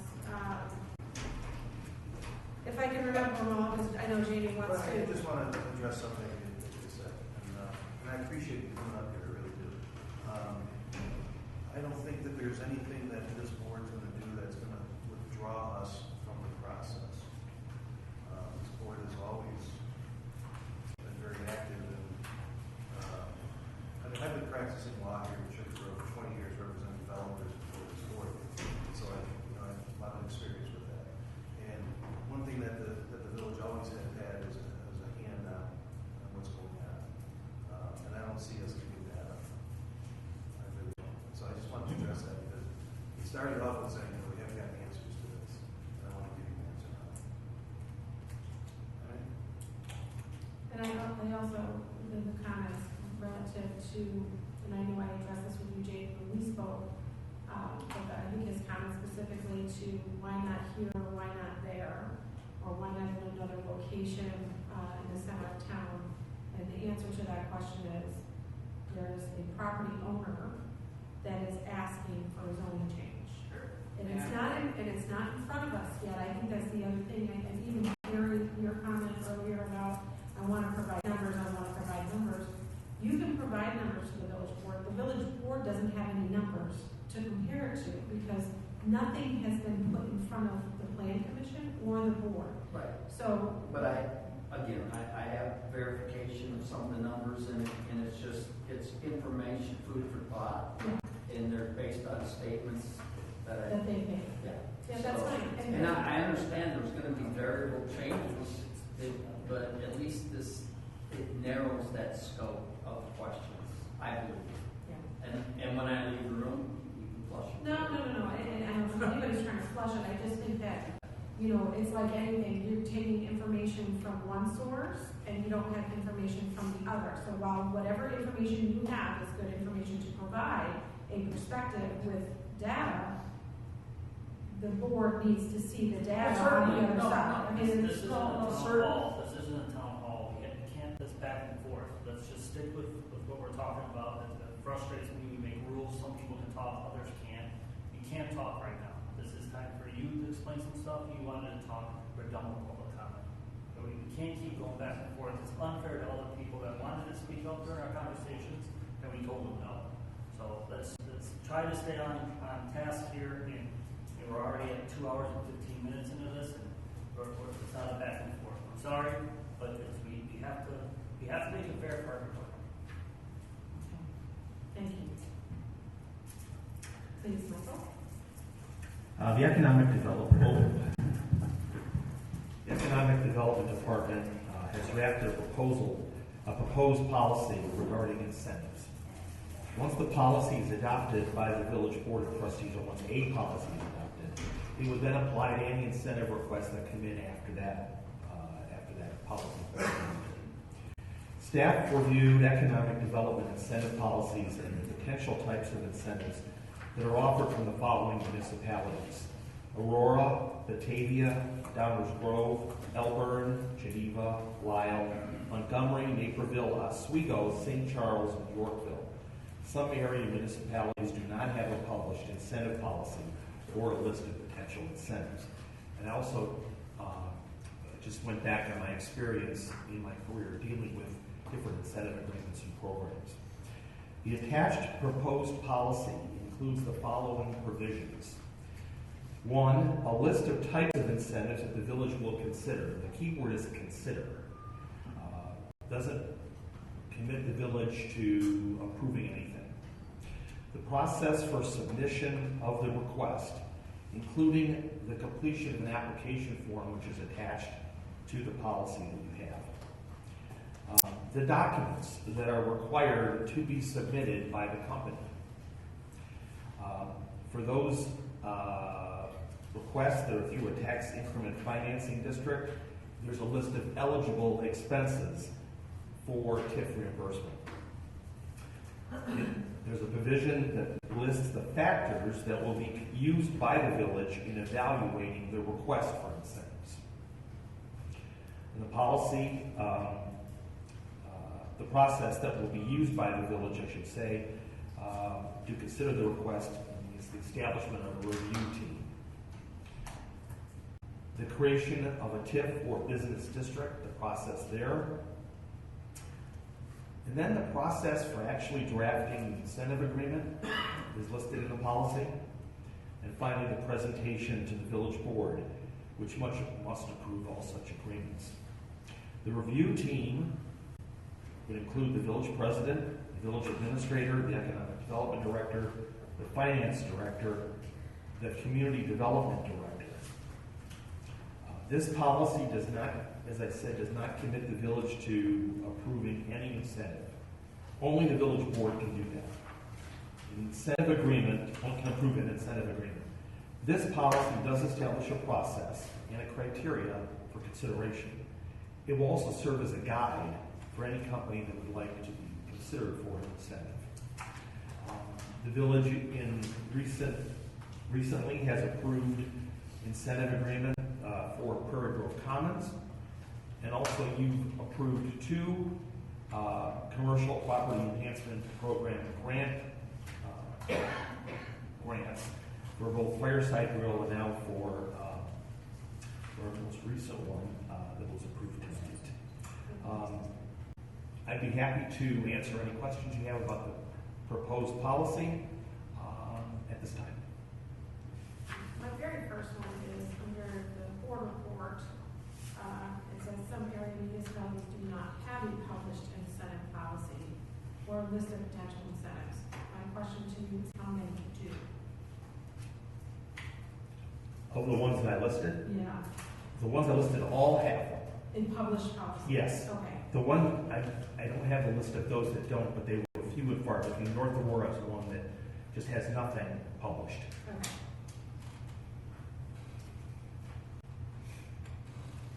The potential reimbursables, is that from the statute? It is. Are you leaving anything out?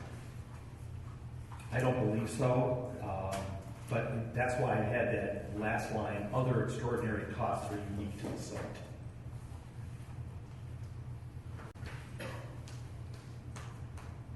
Matt, have you looked at that in depth over TIF eligible expenses? Not fully enough, but that covers the majority of all of it.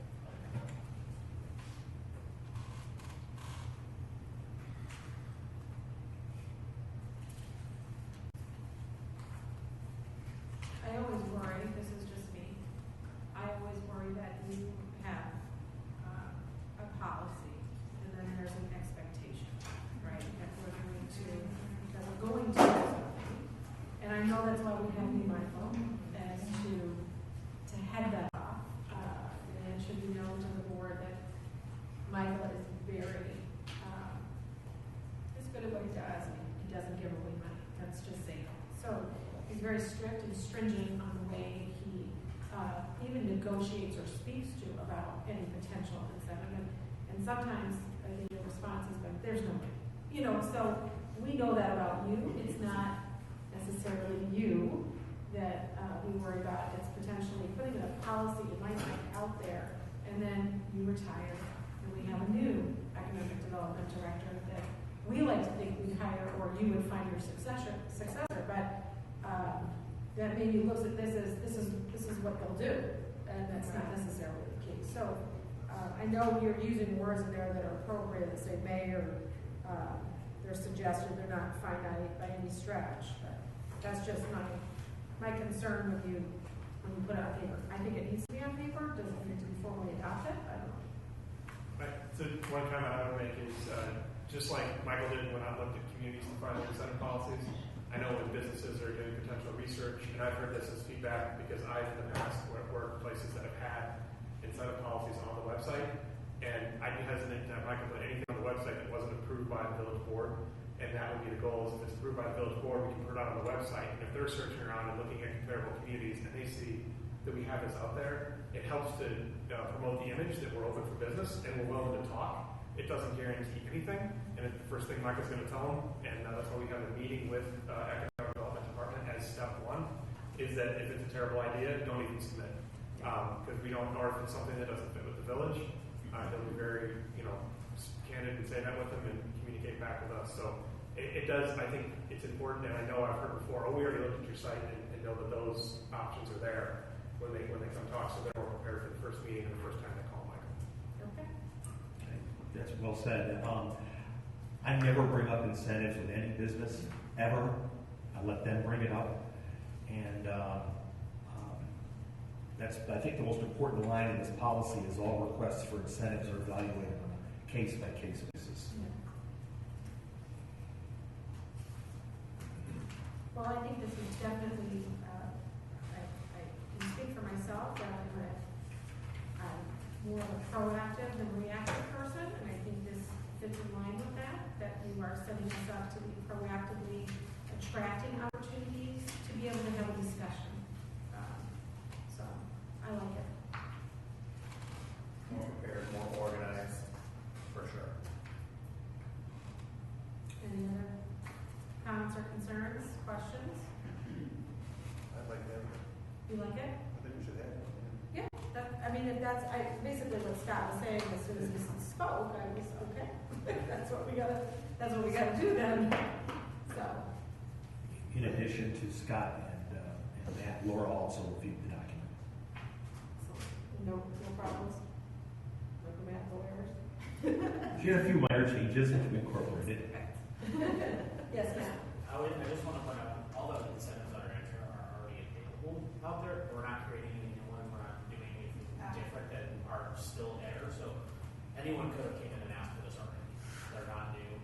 We've also, outside of the ones that Michael had mentioned, we had sales tax agreements with four of our businesses already. The MetroNet was a redevelopment agreement as well on top of Prairie Grove County. So it's things that we've already done. It's just actually putting it into a policy of what the board is looking to consider. But they're all out there already. They could ask for anyways. The business district was mentioned, but it's in the document. Yeah. So yes, they're already there. The board has already approved some of these as well. Yeah. Sure. All right, this is, well, do we have a formal, it's in here, it's on the policy. So can you bring it back next board meeting under general, just because we'll have two other board members potentially here that might want to discuss it, so. But I like it. Everybody good with it? Thank you very much. Thank you for your time and effort, Michael. I know it's been on your plate for a while, and you've been waiting for Scott to get here, so. Thank you. Thank you. Up next, staff reports. Scott. My report's in the packet. One thing to add, since I wrote the report, my mailbox has been changed over. I am on Office 365, so we are through that. Matt has also been transferred. And then I believe Kyle was out doing some work in police on Monday, getting some mailboxes moved over. There should have been an email sent out to those board trustees about their migration. Get a hold of me or chief if you have any problems. We'll get your phone set up. Also, there's a much easier way to log in on the internet through Office 365.com. So it's a lot easier to use. Happy to help. Now that mine's working, any problems that I've probably run into, my phone's on and everything. So happy to help out. Just want to mention that that's moving faster than we expected. So it's great. I will be on. Thank you. Any other questions for Scott? No. Okay. Matt. The only thing is the audit is in full swing. They are scheduled for field over July 10th, which will probably be Monday on site. The rest is remote. They go through a portal. So still on track to have first draft beginning of August, and hopefully discussion with the board as a discussion item the end of August, beginning of September. Okay. I think that's the same schedule as last year, right? Early August, or early September.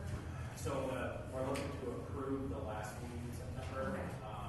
but the discussion regarding if there's a surplus or et cetera will be discussion end of August, and then approval, if anything, of a resolution in that first meeting, and then approval of the actual audit the last meeting in September is the current schedule. Okay.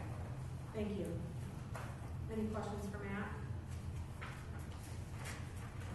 Hopefully, He doesn't have as many conferences coming up, just vacation. Walter? No new information. Anyone have any questions for Walter? I do after the meeting, do not let me forget. I'll write it down right now. But it's an offline question for you, so don't let me forget. Okay? I'm sorry, I'm just trying to go in the order of the packet to not mess everybody up. Pat? I don't have anything additional to report. Congratulations to Ron.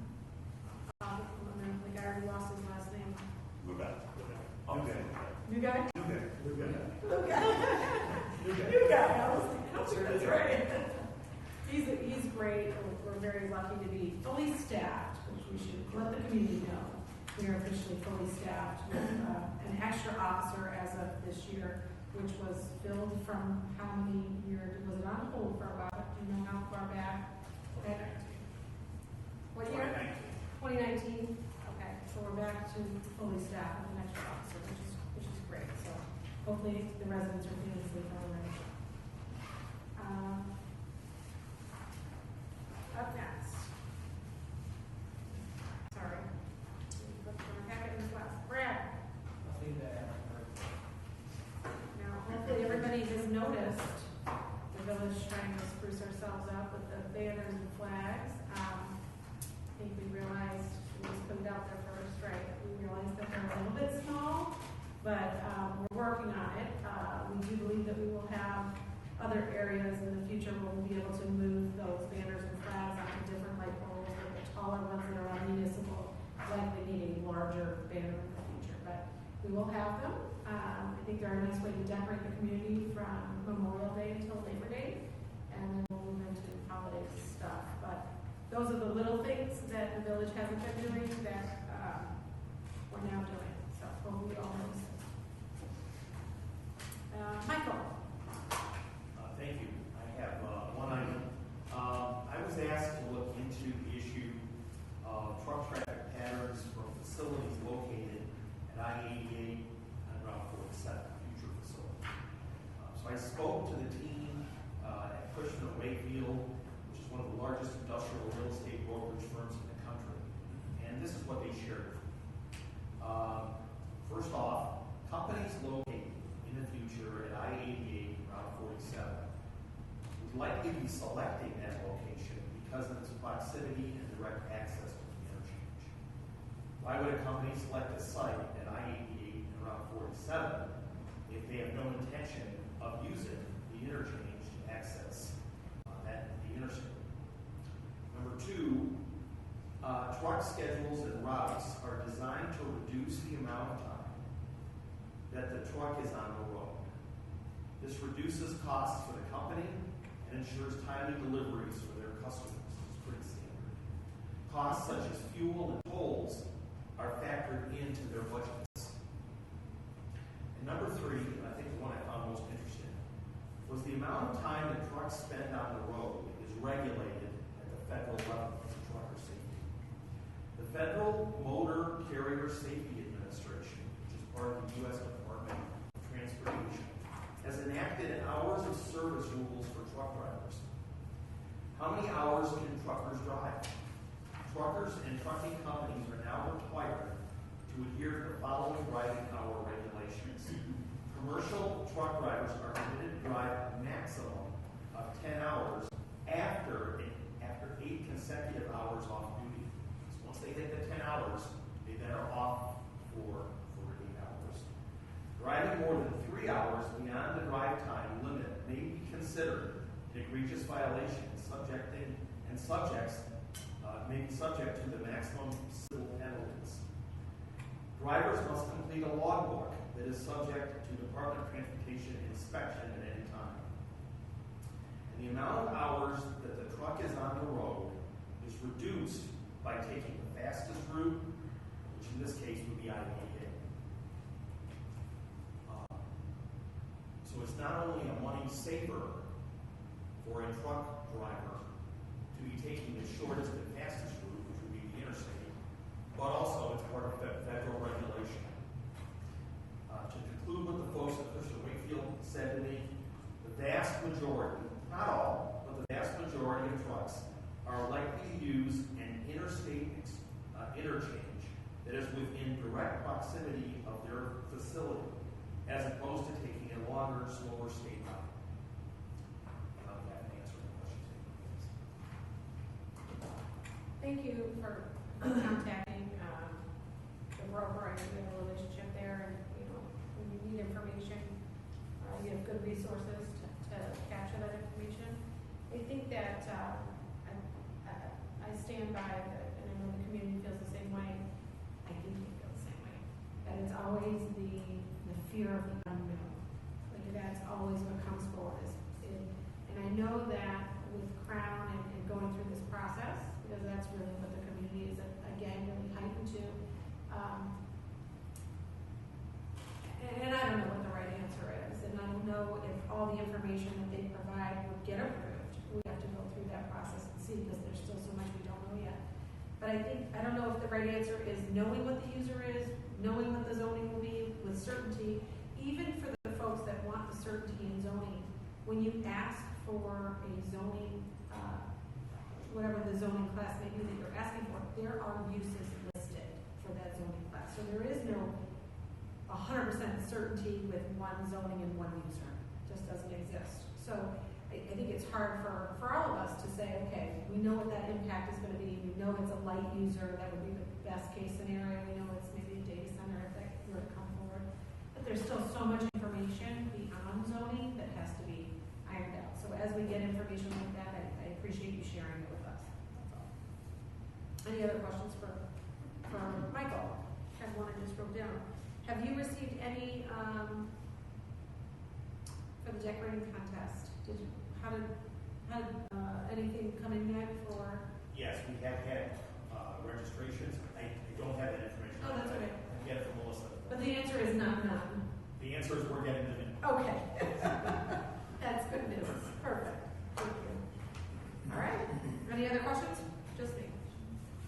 Thank you, Michael. And I did not miss anybody, right? I got Brad. Didn't I? Yep. Nothing. I got Brad. Can we ask questions? No. Sorry. Trustee Bond. Michelle, you might start from the beginning again. I lost you when you said water study. Just in case. No, and I just want to clarify what I said. At no time did I mean for us not to be able to speak to the public. Okay? I want us to be able to have that answer to the questions that you did earlier. I want to make sure we're all on the same page. It's just not an exchange. It's an answer to a question. Right. Okay. Thank you. Other than that, the food truck Friday came out with my family and to peel them away from the food trucks to get them home. It was a great time. Saw a lot of our residents out here. It was awesome, great weather. So looking forward to the rest of the summer and the next one in September, correct? Yes, September. So, And then Food Truck Friday, Brad, Danny, and Chief, I saw them in there, and all the people did a great job getting this out. It was awesome. he's got it down. Trustee Heron. Nothing new to report. Thank you. Trustee Lindy. Food Truck Friday was fantastic. Great job, guys. A group in the road. Well, it was cold, but it was good there as well. Library meeting will be on the 28th, so I'll go to that. Summer reading program is still going through July 31st, so that's a good thing. Library still has a lot of awesome things going on this summer. There's a team for the teens, library escape room on the 26th. They're doing their Tuesday movie matinee on the 27th, Lorax, if anybody's interested. And they have nighttime family story time on the 26th. So, I mean, they have so much stuff going on. That's awesome. I mean, all the time. So, can't say enough great things about that. And I'm enjoying the road work that is going on in my neighborhood. Finally. Very excited, yes. I got some sidewalk outside my home. Oh, boy.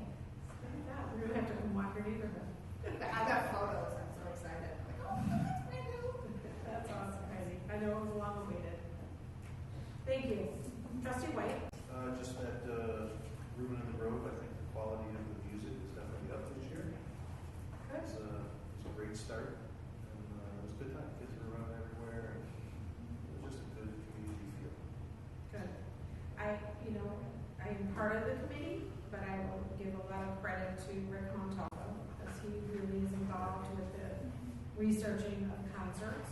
And so it's nice that he's there, because a lot of times I'm indifferent to, I just want to make sure there's a variety, in my opinion, over the summer, but he's really vested and he travels to other venues to see these bands, and so he's a great resource. Because he's retired, so. Anyway, glad it was a success. Thank you. President's report, yes, the food truck Friday I was here for, it was lovely. I was out of town for the folks, so I'm really happy that it went well. And then lastly, I had an opportunity to play in Senator DeWitt's fundraiser golf outing that he did up at St. Charles Country Club. I want to say that was last week. And I had the pleasure of being invited by King Waller from EDI and played with Jeff Walters, the village president of Elburn. And I'm happy to say there is nothing finalized, but at least the door has been opened to negotiations again over the boundary line. So a lot of times good conversations do come out around the golf. So you're saying you beat him at golf? we might have did it closest to the hole for it anyway. But we had a good time, and that's what it's meant to be. It's a networking event. It was a fundraiser for Senator DeWitt, but and he's not our senator, by the way. But he is a good person to have and know. He's an advocate for folks that are outside of his district, which we are. So we're happy to work with Senator DeWitt. So anyway, I just wanted to pass that along. It is a busy summer for families, busy summer for us, and I just want to wish all the dads a belated happy Father's Day. So I hope you all enjoy your Father's Day, and that's it. Motion to adjourn. Do I have a second? Second. And the first up, Trustee White, the second up, Trustee Harris. Roll call, please, Allison. Trustee White? No. Trustee Harris? Aye. Trustee Lyons? Yes, Trustee Leonard? Aye.